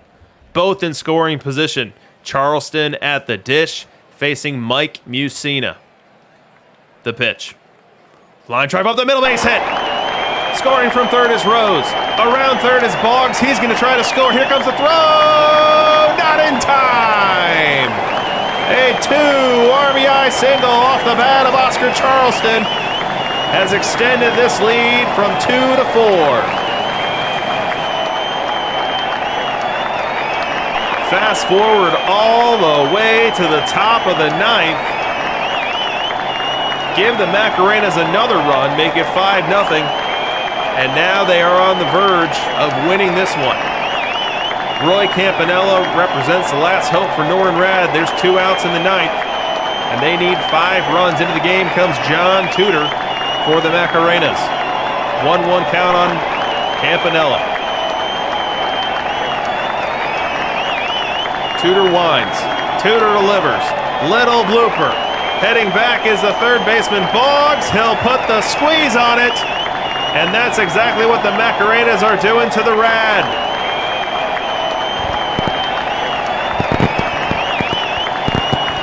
Series now tied up at 2 in this dominating 5-0 victory. Only 3 hits over the course of the entire game for the Rad. As we hear some leftover fireworks in San Antonio. 4 games and 4 home teams winning. Again, the series doesn't start until the home team loses, and that hasn't happened yet. Let's look at the pitching here. So San Antonio and Dutch Leonard, oh baby, 6 2/3 innings. Only 1 hit allowed. He did walk 4, but yielded no earned runs. Turned it over to Tim Hudson, who turned the same trick. 2 innings pitched, no earned runs. And then John Tudor comes on to get the final out. So a 3-hit shutout for the San Antonio pitching staff. For Norrin, not bad. I mean, Tim Hudson, holy cow, look at this start. This is the strangest Tim Hudson start I've ever seen. This is the strangest one I've ever seen. Look at this line, guys. You will never see another Tim Hudson line like this. 5 1/3 innings. Only 1 hit allowed. Only 1 hit. But guess what? He walked 9 batters. 9 batters walked. I've never seen Tim Hudson walk 9 batters. Could be a lot of pitch around. Could be just one of those fluky things. Baseball loves to produce fluky things, and I wouldn't be surprised in the slightest if that pitch around slider's right in the middle. Could happen. Could happen. Baseball's weird. Like, how many times are you following on Twitter for IRL, real baseball? And someone tweets something like, oh, this has never happened before. Or Clayton Kershaw has only started 500 times, and this has never happened before. So weird things happen. And weird things happen in this game, too. But Hudson goes 5 1/3, had wild control issues, only give up 2 runs. Little did he know that those 2 runs were going to be the death knell for his team. Handed it over to the bullpen. Satchel Paige able to get 2 outs, no earned. And then Mike Mussina gives up 3 later on in the game. Yeah, wild pitch for Hudson too. Good catch for Dukeston, 11-11.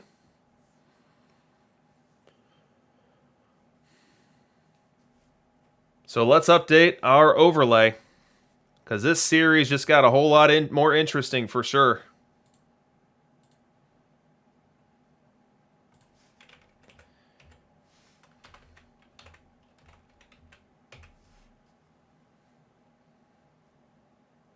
Macarenas take 4. Now, one thing to note is the San Antonio Tim McCarver has been redlining this entire series. He was yellow in games 1 and 2. He was yellow in game 3. And then he was red in game 4. So let's see if Tim McCarver plays in game 5 for San Antonio, or if he gets a well-deserved break. I mean, he certainly was getting the job done this game.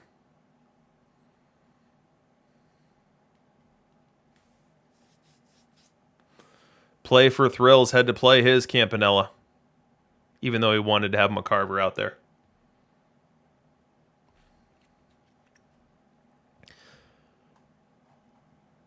Probable starters for Game 5. What do we have? We have Schoolboy Rowe showing for Norrin Rad. We have Jerry Royce showing for San Antonio.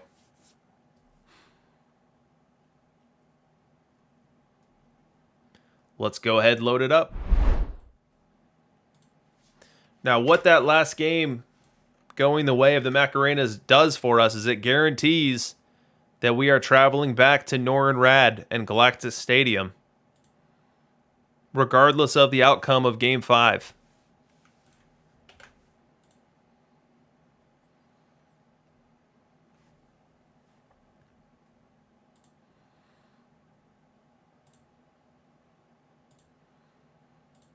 And the Game 5 sim is in. Let's go see what happened.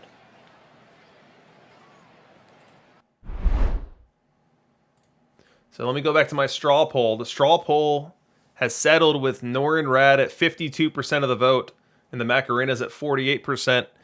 The straw poll should have been an indication that this was going to be a tight series. So let's see what happens here in the pivotal Game 5.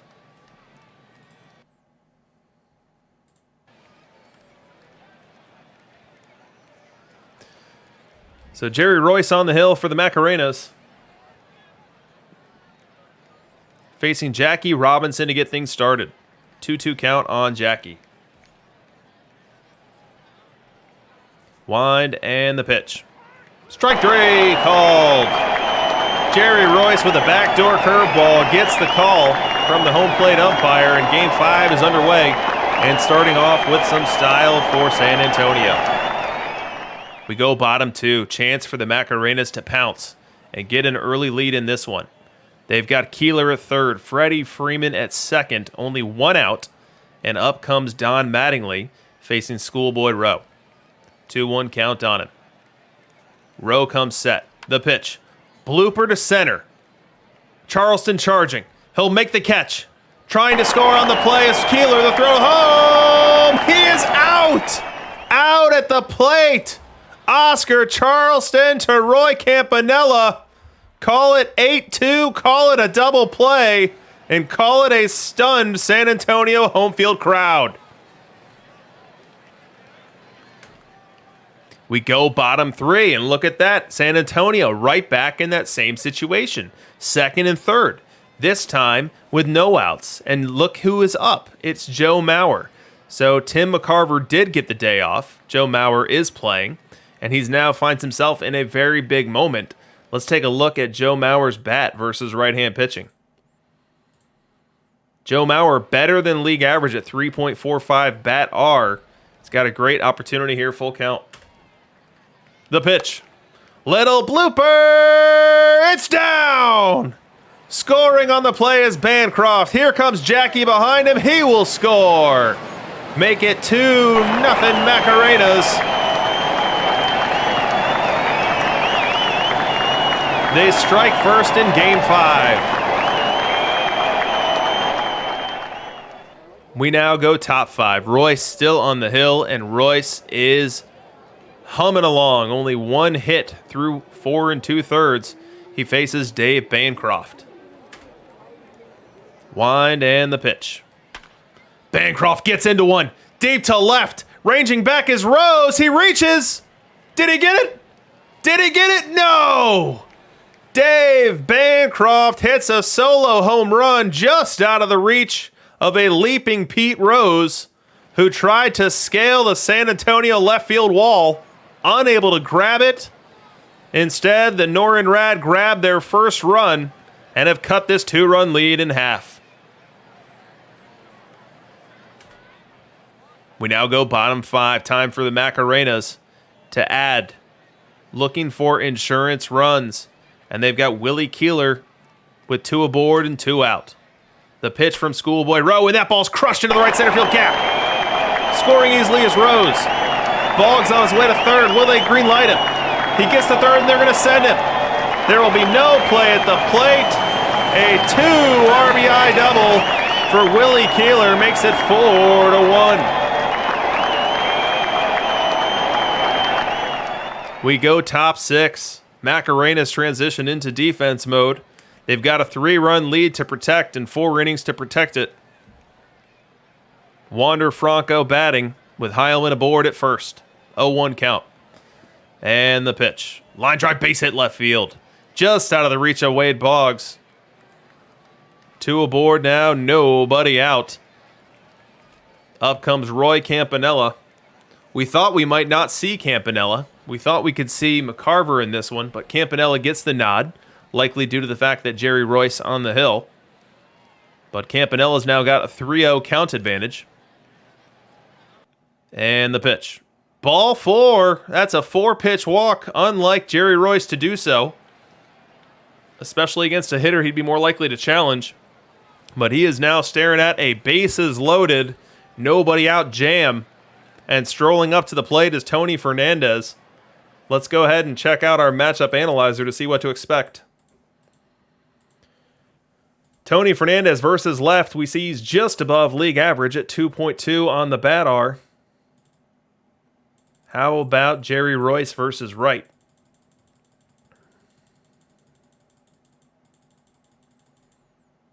Jerry Royce versus right, we see an elite 3.28 ERA. He'll look to tap into that here.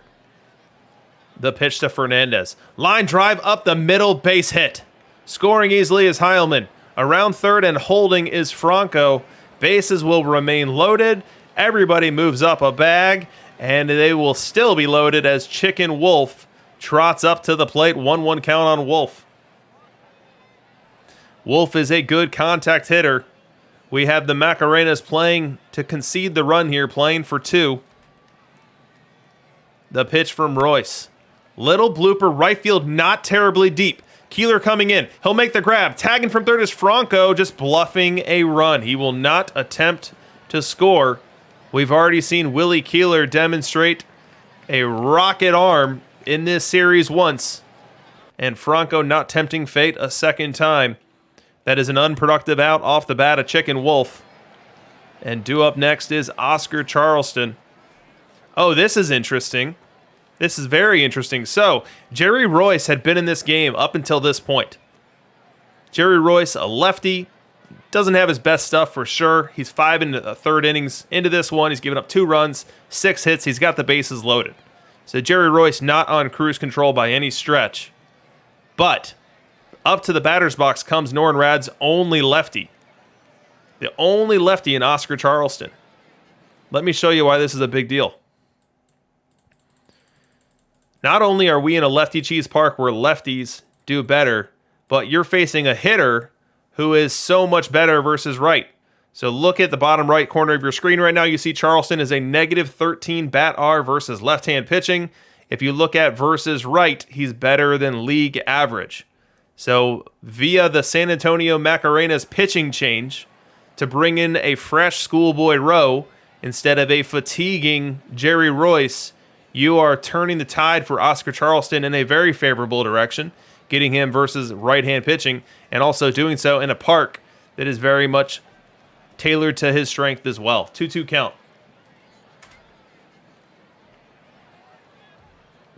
Let's see if Schoolboy Rowe is up to the challenge. The pitch. Line drive up the middle. Diving stop at short. It gets away. That's going to be an infield single for Oscar Charleston. Scoring is Franco. Everyone else moving up a bag. They are now trailing only 4-3 with the tying run 90 feet away. The go-ahead run sitting out on second base. This Game 5 getting tighter by the moment.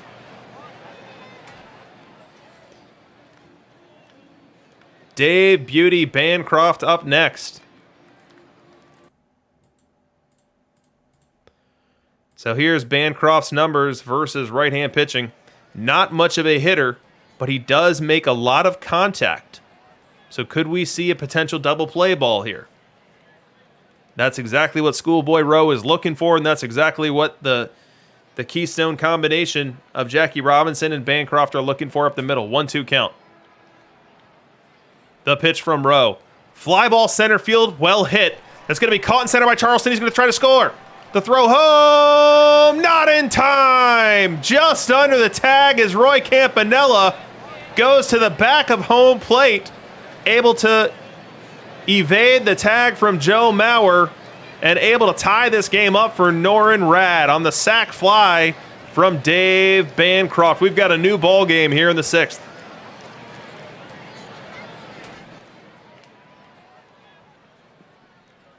We stay in the 6th now, so post-sack fly, Jackie Robinson comes up, and he's got an opportunity to untie this game. 1-0 count. The pitch. Ground ball to first base. Picked up by Freddie Freeman, taken to the bag. That will end the inning but not before Norin Rad ties this game at 4, picks up 3 runs. And we now head to the bottom of the 6th, 4-4. Bottom 6, time for the Macarenas to counterattack. You've got Mattingly aboard at first. You've got Bancroft at the plate. 1-0 count.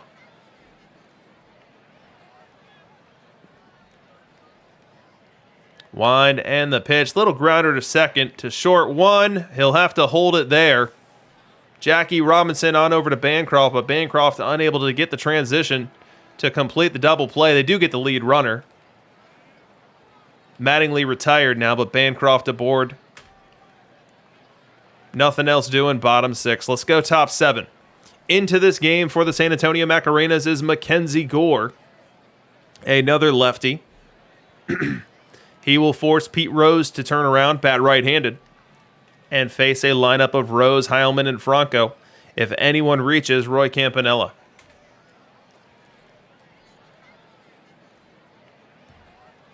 Wind and the pitch. Line drive, base hit, Pete Rose. Inside out single, sprays that one over to right. And the leadoff man on for Norin Rad.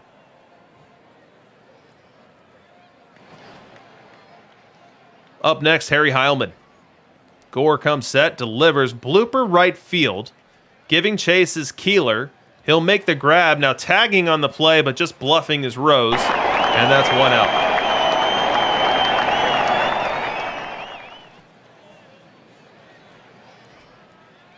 Wander Franco, the next batter for Norin Rad. The pitch. Line drive to third base. Catches it on the hop to second. 1 to first, double play. Fancy footwork there for the combination of Wade Boggs, Jackie Robinson, and ending in the glove of Freddie Freeman. A 5-4-3 double play erases Norin Rad in the top half of the 7th. And we are at the 7th inning stretch. All tied at 4.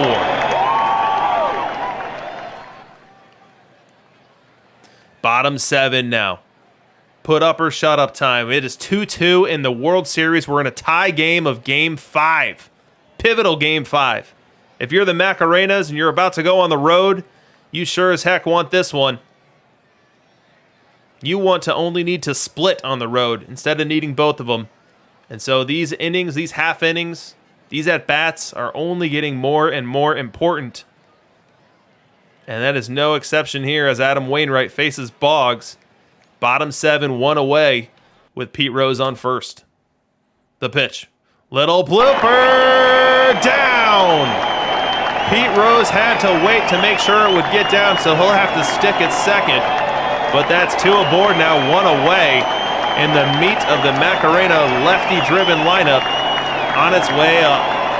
It'll be Charleston and Keeler to try to give the Macarenas the lead yet again in this one. Charleston up here. 2-2 count. Wainwright comes set. The pitch. Swing and a miss. Strike 3. Adam Wainwright ties up Charleston with a curve on the inner half. Charleston expecting something with a little bit of velocity. Didn't get it. Ends up with an awkward sword-like swing, and he'll head back to the dugout, unable to advance the efforts in this inning. 2 outs. So that brings up Willie Keeler. Keeler ahead in the count, 1-0. Wainwright comes set. The pitch. Ground ball up the middle. Going to be a tough play for Bancroft. Bancroft's got to throw to first in time. Dave Bancroft fields a slow roller behind the mound. Able to field and fire in the same motion and get a quick runner in Willie Keeler. That's going to end the 7th inning, strand 2 runners, and push us to the 8th, still tied at 4. Top 8 now, Roy Campanella up. Now remember, we still have Tim McCarver waiting in the wings for Norin Rad. Let's see if we see him at some point this game. We're not going to see him now as Campanella bats against Bill Campbell, ahead in the count 3-1. Campanella walked last time up. Wide in the pitch. That's ball 4. Back-to-back walks for Campanella. He does this one to lead off the 8th. Now let's see if Norin Rad goes to the bench to get a pinch runner. Campanella will run for himself, at least for now, as Tony Fernandez steps in. 2-2 count. And the pitch. Swing and a miss. Strike 3. Bill Campbell able to get the two-seamer by Tony Fernandez on the inner half. That's the first out of this inning.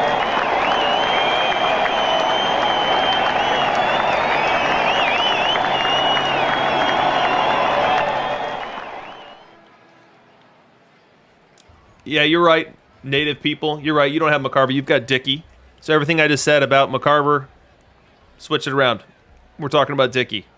But we're not talking about Dickey right now. We're talking about Dave Bancroft as the Macarenas bat here in the bottom of the 8th. 2 out and nobody on. Roy Oswalt into this game. We never see Roy Oswalt. Let's see what to expect with Roy Oswalt. Oswalt versus left. Oh, boy. That is a stoplight that you don't want to pull up to. Roy Oswalt in 150 innings, yielding an ERA around 6, giving up twice the league average in homers per 9. Let's see if Dave Beauty Bancroft can get into one here. Oswalt winds and delivers, and that ball's hit well. Deep left center! Gone! Dave Bancroft unties it for San Antonio. Make it 5-4. Touch them all, Dave. You'll never hit a bigger one than that. Bottom 8, 2 out. Unties the game for his hometown team and will give them a chance to finish it off in the top half.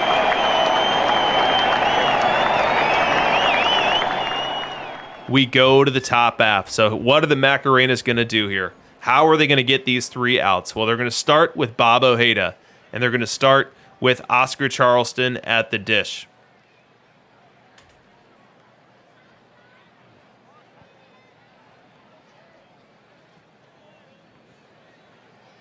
Wind and the pitch. Charleston rifles a base hit down into right field. Split the gap between Freeman and Robinson, and just what you don't want to see if you're a Macarena fan. The Norin Rad have their leadoff guy on in the form of a great base runner. So now a multitude of options are afforded to Norin Rad. Will Bancroft bunt? Will Charleston be on the move? We shall find out. Bancroft now 4 pitches into this at-bat and has not bunted yet. So it could be that the bunt is off. But we'll go ahead and set up the at-bat. So Bob Ojeda. Bob Ojeda versus right. We've got Dave Beauty Bancroft versus left. Slight advantage to the hitter here. 2-2 count. The pitch. Line drive, base hit up the middle. Charleston stops at second, and Norin Rad really in business here in the 9th. First 2 runners aboard, still nobody out, and guess what we're doing? We're turning that lineup over. It's Jackie, Pete Rose, and Harry Heilman due for this team who needs at least one in this frame. Jackie Robinson at the dish now. Let's set it up. Jackie, one of the best hitters in this game.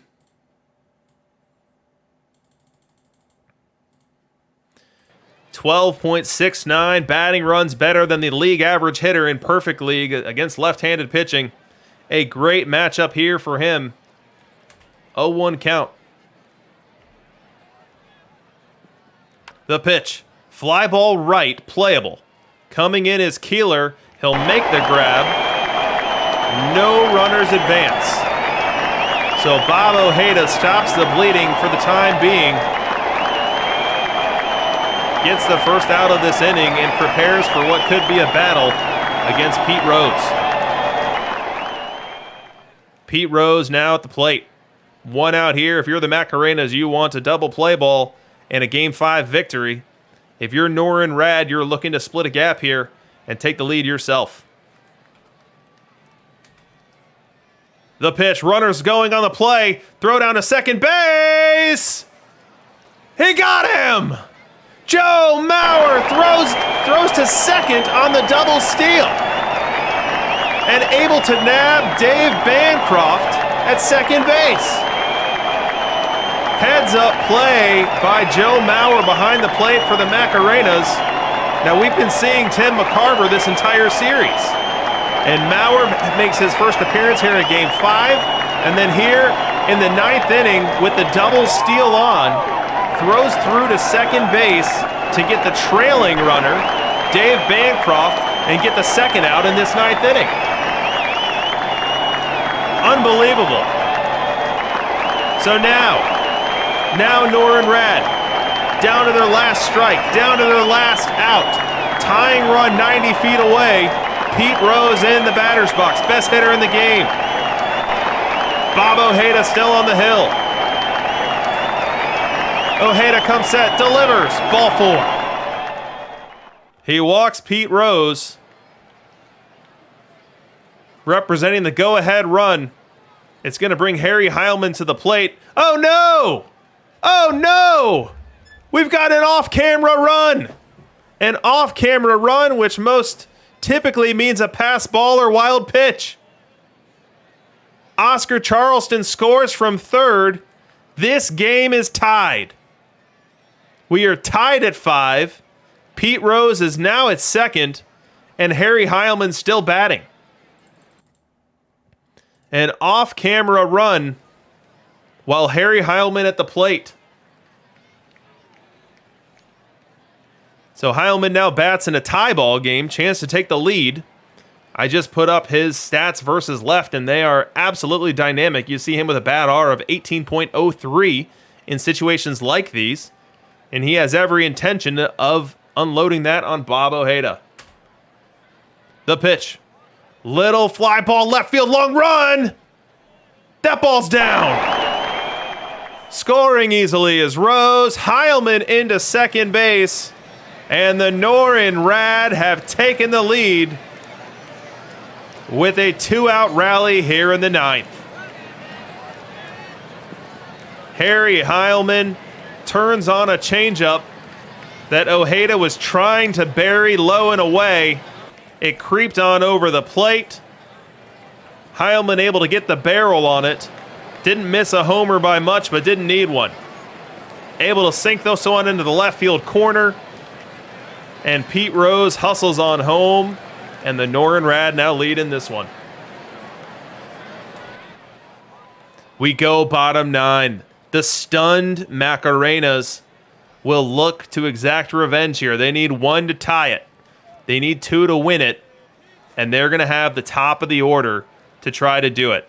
In this Lefty Juice Stadium, every hitter this inning should be left-handed, and they're facing a right-handed closer. All of the conditions are in place for the Macarenas to threat here in the 9th. Let's see what happens. Joe Mauer leads us off. He's even in the count, 2-2.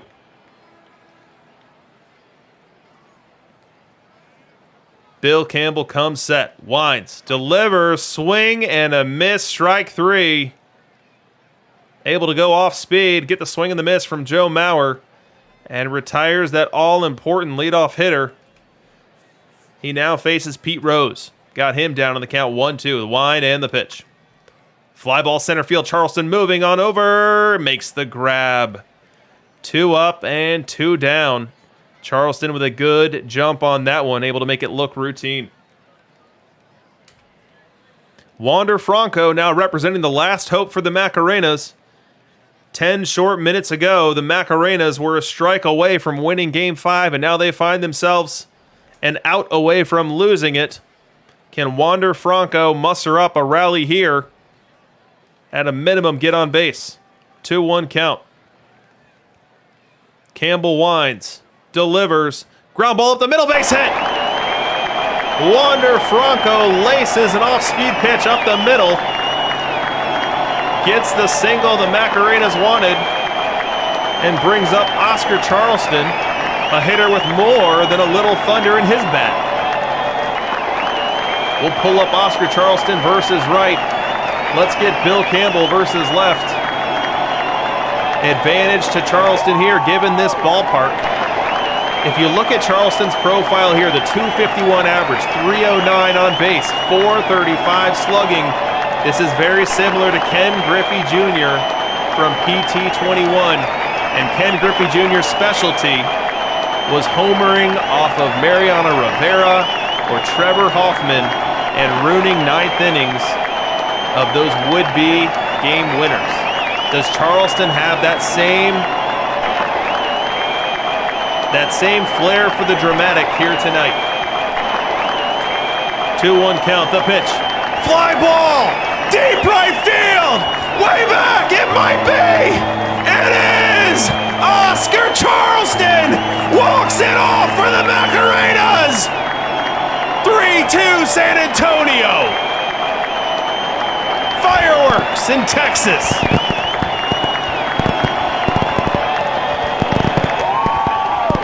Unbelievable turn of events! Atop of the ninth inning that was beyond belief, only to be answered by a bottom of the ninth even more unbelievable. An epic win for the San Antonio Macarenas as Oscar Charleston flashes the long ball, turning around a 94-mile-an-hour two-seamer, turning it into a souvenir that could fetch a pretty penny on eBay. Unbelievable. An unbelievable win for San Antonio. Let's give them some more fireworks. They deserve it. Look at that win expectancy chart. Look at that. Oh my goodness.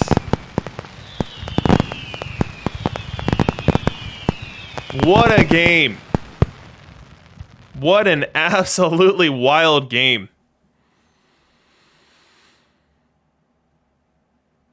I don't even know where to start. I don't even know where to start in breaking this one down. It was a game where we had the first game, which was exciting.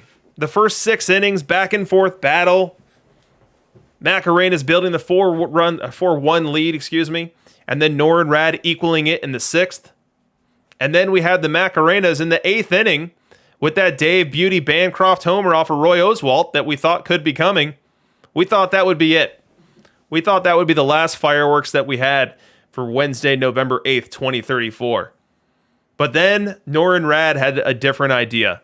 They go into the top of the 9th and they mount an extremely unlikely rally with 2 outs. They score the tying run on a freaking pass ball. They get the go-ahead run on an extra base hit from Harry Heilman, only to see San Antonio and their never say die attitude see Oscar Charleston connect with one with 2 outs in the 9th.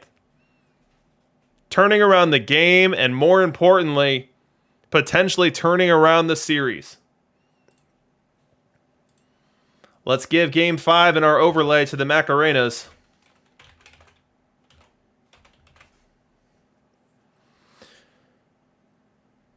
Home team 5-0 in this one, as Pete Nice 14 pointing out. Unreal series, as OOTP Meme Lord pointing out here. Unbelievable. We are 1 minute away from Game 6 being ready for us as well.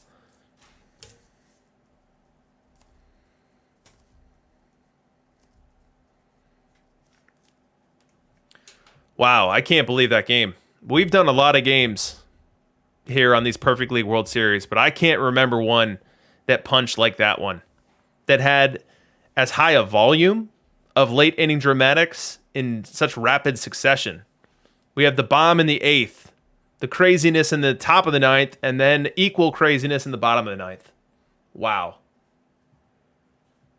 Wow, wow, wow. Let's go get Game 6 and see what that has in store. So we are in clinching range. We are in trophy town for the Macarenas. They can win this one. They can win this one and be a champion and ride off into the sunset. Or the home team can go 6-0. And Norin Rad can undo the damage of Game 5 and set up a winner-take-all Game 7. Let's load it up and see what we have in store.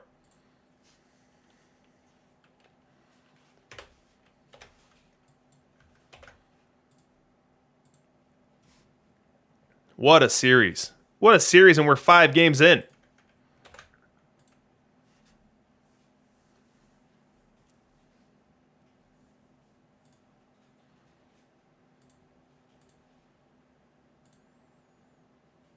All right, let's get to it. We are back in Colorado at Galactus Stadium, the Coors Field that plays like a pitcher's park. And we've got Tommy Glavine on the hill for Norin Rad. Now, let's remember Tommy Glavine, he won Game 1 for Norin Rad. He won Game 1, and he was dominant in it. I don't think, if I recall correctly, yeah, the Macarenas didn't score. The Macarenas did not score in Game 1, and Norin Rad walked it off either in the bottom of the 9th or bottom of the 10th. But here, Glavine will try to turn that same energy into a Game 6 win. He starts off here with Jackie Robinson.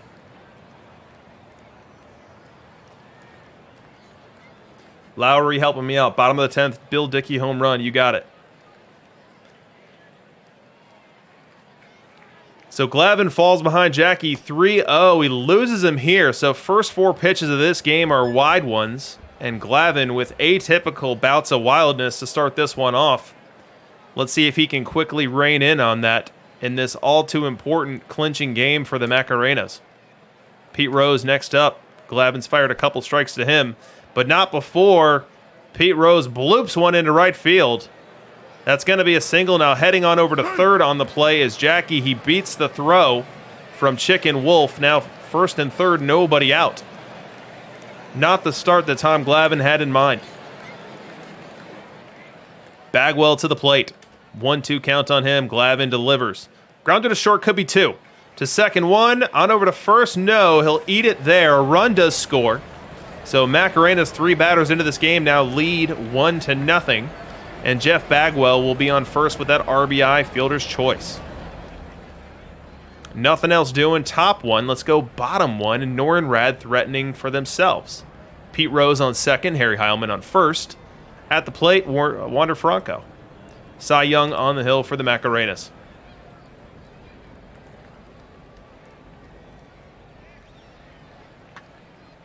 And that ball's hit well. Deep run, deep left field. Gone! Wander Franco. Opposite field bomb.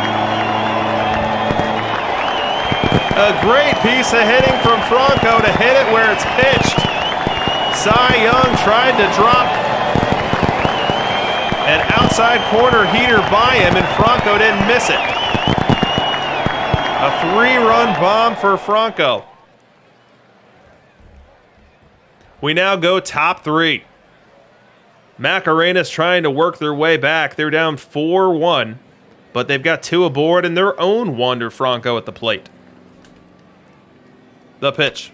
Franco gets into it. Deep left center. Charleston giving chase. He doesn't make the grab. It hits the ground. Scoring is Rose. Scoring is Bagwell. On over to third is Franco. He's going to try to score the throw home. Not in time. An inside the park home run or a 4-base error, whatever you want to call it. But either way, we're tied up. Oscar Charleston ranged to his right and back. Looked like he had a beat on it. He reaches up, and it ticks off his glove. He's able to chase it down, fire it into the cutoff man. Bancroft gets it, fires to the plate, but Franco able to evade the tag from Campanella. And in what is the wildest series I can recall in a long time, the wildness continues here early in Game 6. Unbelievable. Let's go bottom 3. What else could happen? What's next for Norin Rad? We've got Wander at third, Tony Fernandez at first, Chicken Wolf at the plate. The pitch. Runner going to second. Throw down, and he is dead meat. An incredible bullet throw from Tim McCarver of the Macarenas, and that erases Tony Fernandez. Wander Franco on third base did not head home on the play. And that's going to end the rally in the third. We go top four. Macarena's back on the highlight machine. Willie Keeler aboard for Oscar Charleston. But not any old Oscar Charleston. This is the Game 5 hero, Oscar Charleston. Can he be a Game 6 hero as well? The pitch. And that ball's crushed into the left center field gap. Willie Keeler off to the races. Chasing it down is Pete Rose, but that ball is buried in the left center field gap. That's going to be an RBI double for Charleston. Once again, feeling his presence in this one. He ends up with a double, and he ends up giving his team a 5-4 lead.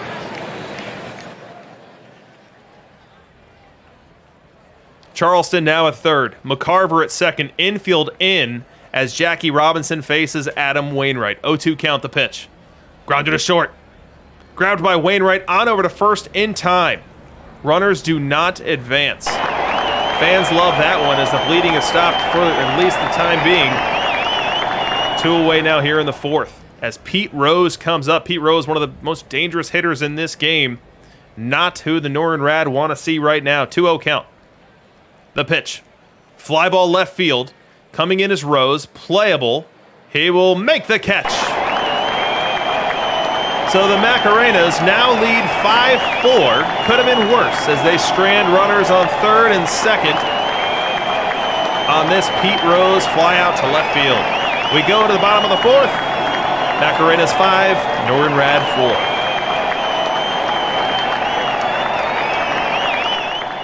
4. Top 5 now. More trouble for Norrin Rad as the Macarenas just do not quit. Every time you turn around, the Macarenas have a couple base runners, really applying the pressure to Norrin Rad. They're on a 3-game win streak. They've got the lead, and a 4-game win streak means they're champions. 0-2 count on Keeler. Musina comes set. Delivers. Grounded to short. Bancroft to second, one on over to first in time. A double play. Willie Keeler, a great base runner, struggled a little bit to get out of the box on this one, and that gave just enough time for the Keystone combo of Bancroft and Robinson to complete the 6-4-3. Strand another runner for the Macarenas as we head to the bottom of the fifth. Bottom 6 now, running out of innings in this one for Norrin Rad. They now have 10 outs with which to come back in this one. They're only down a run, and that run is sitting 90 feet away at third base in the form of Oscar Charleston. Cy Young to Bancroft, the pitch. Little blooper on the infield. Heading back is Bancroft. He's there. He'll make the grab, and that will end the inning and the threat for Norrin Rad. Strand another runner at third, and we go to the top of the seventh. Macarenas 5, Norrin Rad 4. Top 7, and look at this. The Macarenas just do not quit. Another inning with a couple base runners on. Let's see what they do with them this time. It's Rose at third, Bagwell at first, Rains at the plate. Now the infield has been drawn in. They're also shifting around 3 defenders to the right of second base. Joe Nathan on the hill. The pitch. Line drive center field. Charleston in. He'll make the grab. He's throwing home, and that's going to prevent Rose from trying. It wasn't an overly deep ball, and Rose did not get the best jump on it. His first instinct was towards home. He had to retreat to third, and by the time he had done so, that laced line drive was already in the glove of Charleston. I don't know that he would have taken the chance either way, but given how it played out, he had no choice but to remain at third base. And now there's 2 outs and runners on the corners for Willie Keeler, one of the better hitters in this game. The pitch to Keeler. Fly ball, left center. Ranging over is Rose. He's under it. He will make the catch. 2 more stranded for the Macarenas, and Norrin Rad doing everything they can just to hold on in this one. Living through body blow after body blow from the Macarenas and their unyielding offensive attack. Bottom 7, 1 away now. Norrin Rad, 8 outs left in this one. They need a run And Pete Rose is in the batter's box here to start that rally. The wind from Cy Young, the pitch. Little grounder, Young fields it. On over to first. Not in time! Pete Rose legs out the infield hit. Now Cy Young stumbled a bit off the mound, was able to get to the ball, but wasn't able to get that 100-mile-an-hour velo on the throw on over to first. Pete Rose hustling right out of the box, able to beat that one out, and has a one-out infield single. Harry Heilman up next, and the Norrin Rad faithful on their feet, rooting for the home team. Young to Heilman, pitch for number 1, and that ball's crushed to center field. But making the grab is Oscar Charleston. 100+ miles an hour on the exit velo, but right in the wrong spot. Bottom 7 now. Franco up. Tom Glavine into this ball game for the Macarenas. Glavine faces Franco here. Pete Rose will get a head start on this one as it's full count. Glavine comes set, delivers, and that's ball 4. Rose moves on up to second. Franco goes to first, and up comes Roy Campanella. We've seen Campanella's last 2 times on the highlight machine grabbing bases on balls. He's not going to get one here. He's ahead in the count 1-0. He's got 2 out and 2 on, and his team in dire need of a base hit. Glavine delivers. That ball hit well. Right center field and down. Around third and scoring is Rose. Around third and holding is Wander Franco. This game is all tied up at 5.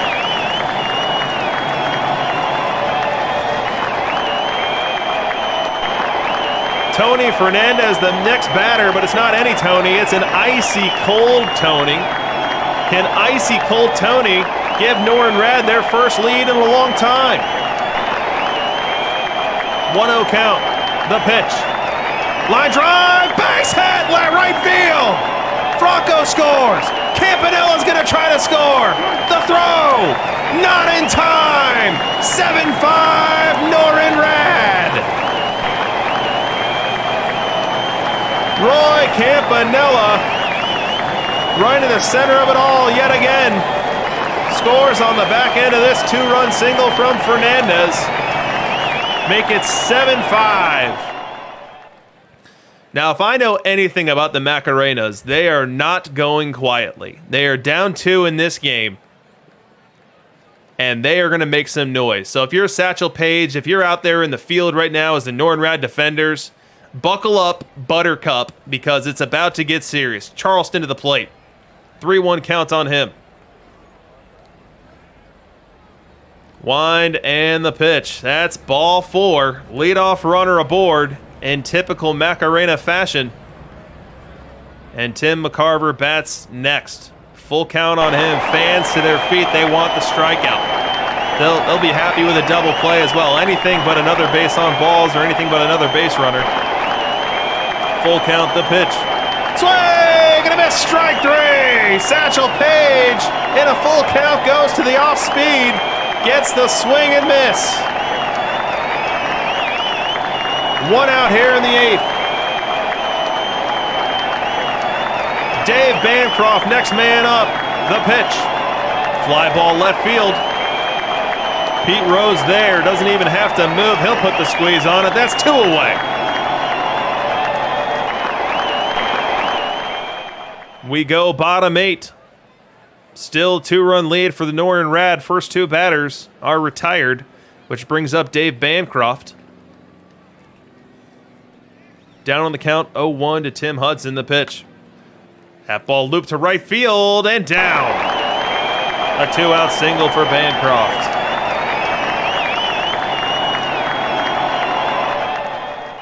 Uh-oh, fast forward time. Fast forward time. There's 1 strike left in this one. It's the top of the 9th. The Macarenas down to their last strike. They do have the tying run at the plate. So Wander Franco's aboard. Tim Raines is at the plate. And he needs to get aboard here against Bill Campbell, or else we're going 7. The wind, the pitch, ball 4. Oh, man. If there's any runner you don't want representing the tying run, it might be Tim Raines. Elite base runner, elite base stealer. The combo of Franco and Raines is a formidable duo as they are looking to score on anything representing an extra base hit. But next up is Willie Keeler. He's going to need to be the one to get that extra base hit. He's even in the count here, 2-2. Campbell trying to strike him out. The entire town of Norin hoping that this can be the last batter of this game.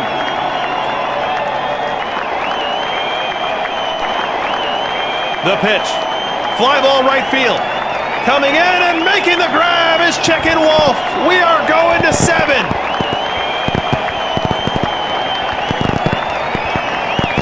The fans here love it. For the 6th straight time in this series, the home team will leave victorious.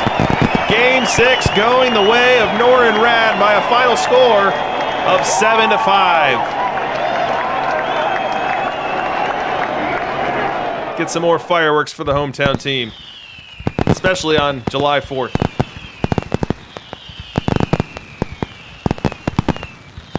So in what was probably our least dramatic game of the series, even though it had a 7th inning lead change, Norin Rad able to put up 5 zeros in a row in the last 5 frames of the game to freeze that Macarena offense, even though the Macarenas were blessed with base runners every time you turned around. Macarena's 16 runners on the game only could plate 5 of them, and that ended up being the difference. So guys, it is time. It is time to go to Game 7. Let's update our overlay, and then let's go wherever this game wants to take us. I have no idea what to expect, but I'm expecting it to be memorable. So let's go pull down the sim. Let's go get it up. And let's go see what happens. Before this series started, we had the closest poll we've ever had in terms of what people thought, how people thought it was going to play out. And that absolutely has proved to be the case. All right, so here we are. We have Smokey Joe Wood on the mound for the Norin Rad. It's Game 7 of the 2034 Perfect League World Series. Norin Rad and Silver, the manager, will probably never forget that Smokey Joe is the guy that he had to turn to here, right, wrong, or indifferent. Regardless of how he does, he'll know the feeling that he was trusting Smokey Joe Wood to win him a Perfect League title. And Smokey Joe Wood will face a lineup of 8 batters that are going to bat left-handed against him, including a fiery Oscar Charleston that he'll have to look out for. He's going to start off with Pete Rose. Pete Rose, full count here in the all-important Game 7.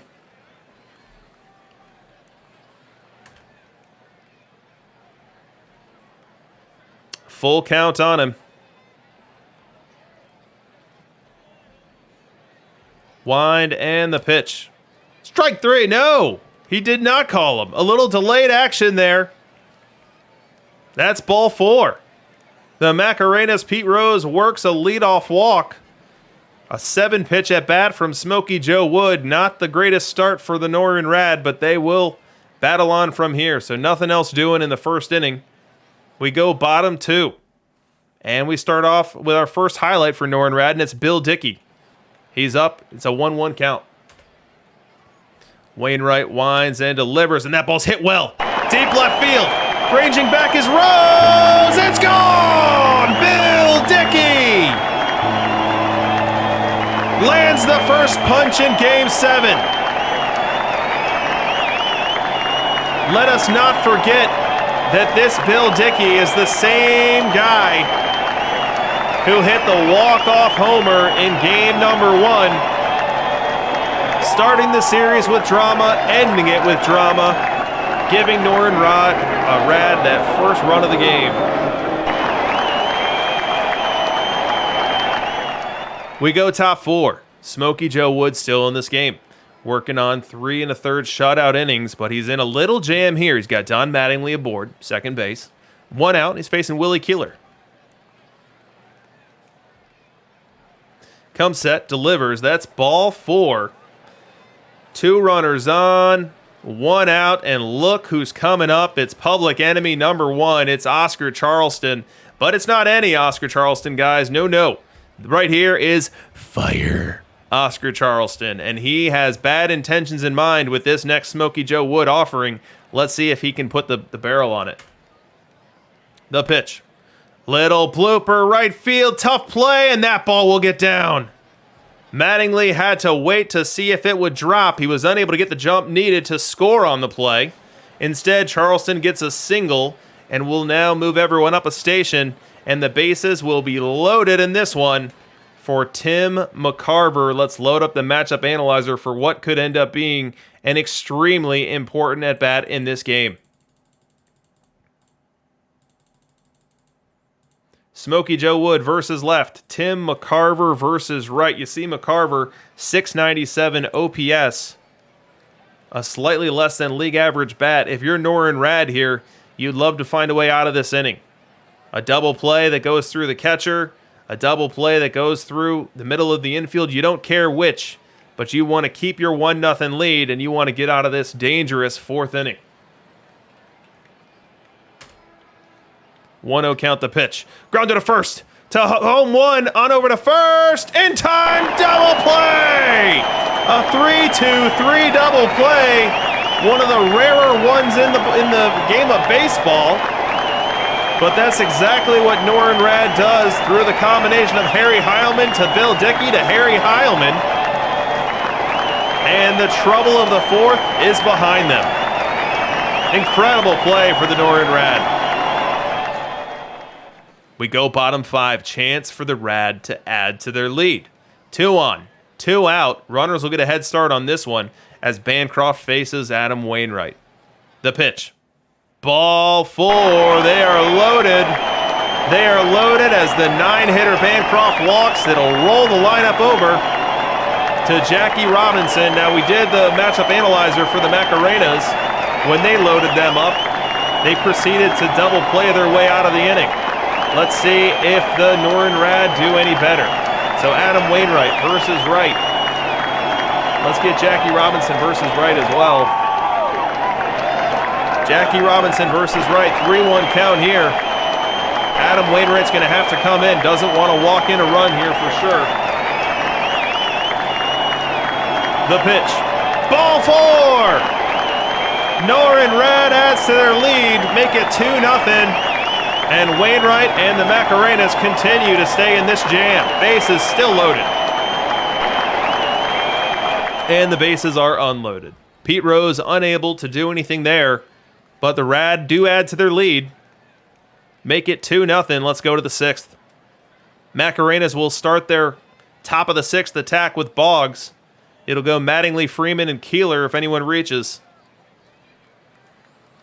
Satchel Paige into this one for the Rad. Wind and the pitch. Little bloopy center field. That ball's getting down. It's a leadoff single for Boggs.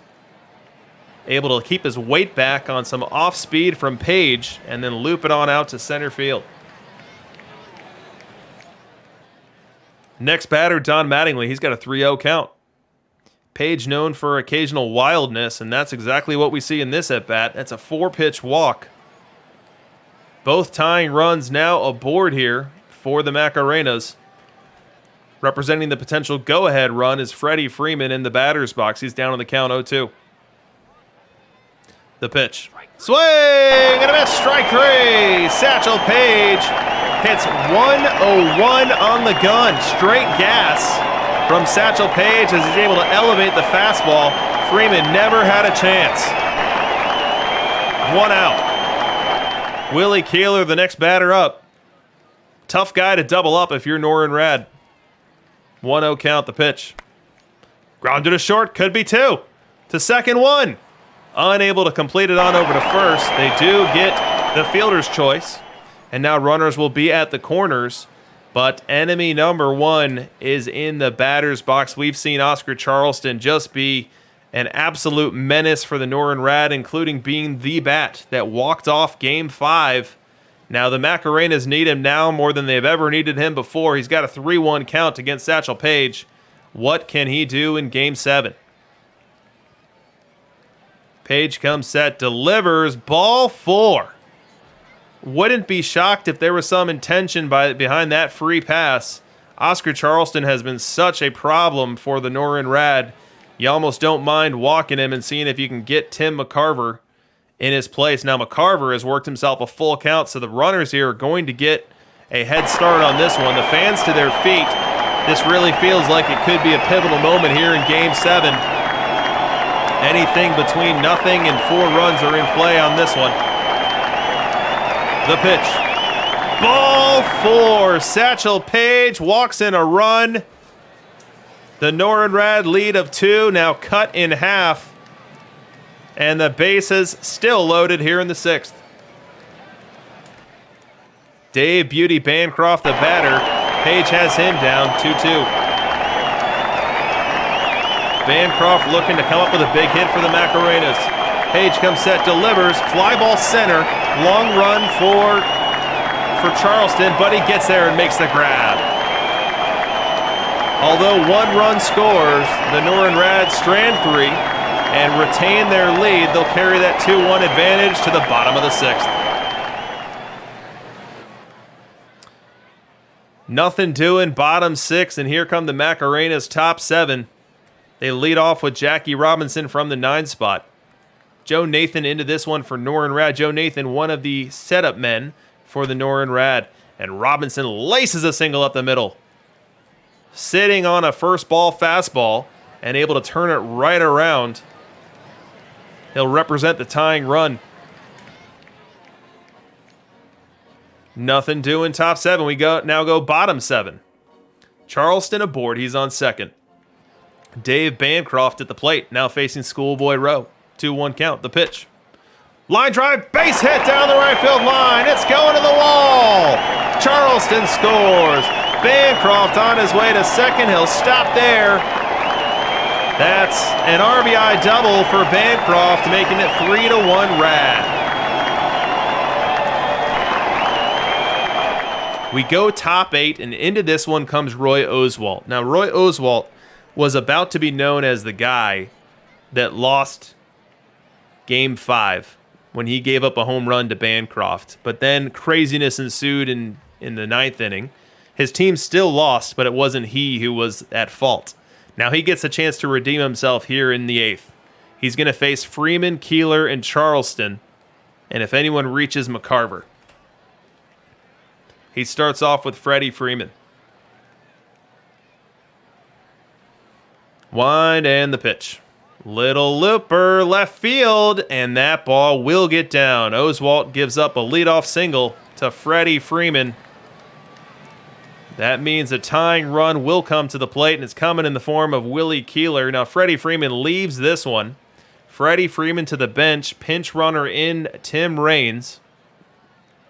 As the Macarenas really making a play for this 8th inning. 1-2 count on Keeler. Fans to their feet looking for the strikeout. The pitch. Grounded to second. To second, 1 to first. Double play! 4-6-3, just what the doctor ordered. Doubling up 2 very tough base runners. Raines, extremely fast. Keeler, extremely fast. But the Norrin Rad Keystone combo of Bancroft and Jackie Robinson with a very nifty and quick turn get the twin killing. We're still in the 8th now, and fire Oscar Charleston. Excuse me. Fire. Oscar Charleston will now have to bat with nobody out. Nobody out. Or excuse me, with nobody on. 2 people out, nobody on. Which is exactly how the Rad wanted him to bat, because Oscar Charleston has been impossible to get out. 1-1 count, the pitch. Charleston laces a single up the middle. What is that, 5 or 6 straight hits for Charleston? He is impossible to retire right now. Nothing else doing in the Top of the 8th, so now we go to the 9th. It is the final chance for the Macarenas in what has been a back and forth and crazy series. They see themselves down to their last strike. They're facing Roy Oswalt of Norin Rad. They've got Pete Rose at the plate, and a full count.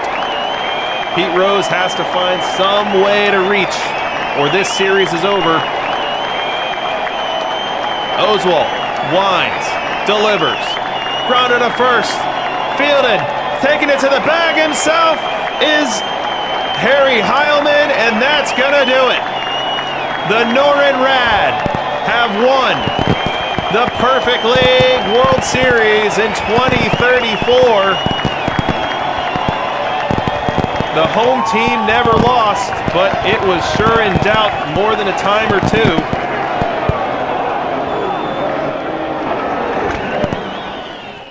Some extra fireworks here. I mean, perfectly fitting that on July 4th, the home team wins all the games, so you get fireworks after each one of them. What a wild series. What a wild series indeed. So as we look at this one, Norin had their Smokey Joe Wood. We talked about him, remembering that he had to tap Smokey Joe for Game 7, and you know what? He tapped the right guy. Smokey Joe goes 5 innings of scoreless ball. Didn't get deep into the game, but he was extremely effective. Handed it over to Page, who gave up the only run of the game and did so through a bout of wildness. But then Nathan, who has been on his fair share end of lowlights on these streams, and then Oswalt, who we almost never see, are able to go 3 scoreless innings to cap it out. Whereas on the San Antonio side, we had Ojeda as the opener to Adam Wainwright, but Wainwright got tagged a little. Wainwright gives up the big home run. And then Schoolboy Rowe gives up a run later on in the game. So that is your final 2034 Perfect League picture, guys. Norin Rad wins in 7 games. Excellent series to both teams. Congratulations to the Rad for winning the World Series. Congratulations to the Macarenas for making it. Now, the good news for everyone on your screen is that they get a chance to do it again next week. They are right back in Perfect League, and if they earn their chance into the playoffs, they can be right back here next Sunday on this same stream. So that is going to conclude our coverage of the 2034 Perfect League World Series. You can catch us next time, next week, next Sunday. It'll be starting around 7 p.m. Eastern. Again, our start is 100% dependent upon when the Perfect League playoffs get to the point where we have a finals. So it could be a little before 7 p.m. Eastern. It could be a little after 7 p.m. Eastern. It's just entirely dependent on what unfolds as you see on your screen here. But thank you so much for being part of the broadcast, for being with us tonight for what was just a memorable and insane series. And I can't wait for the next one, and maybe you can be the one who wins it. It's the DRC signing off.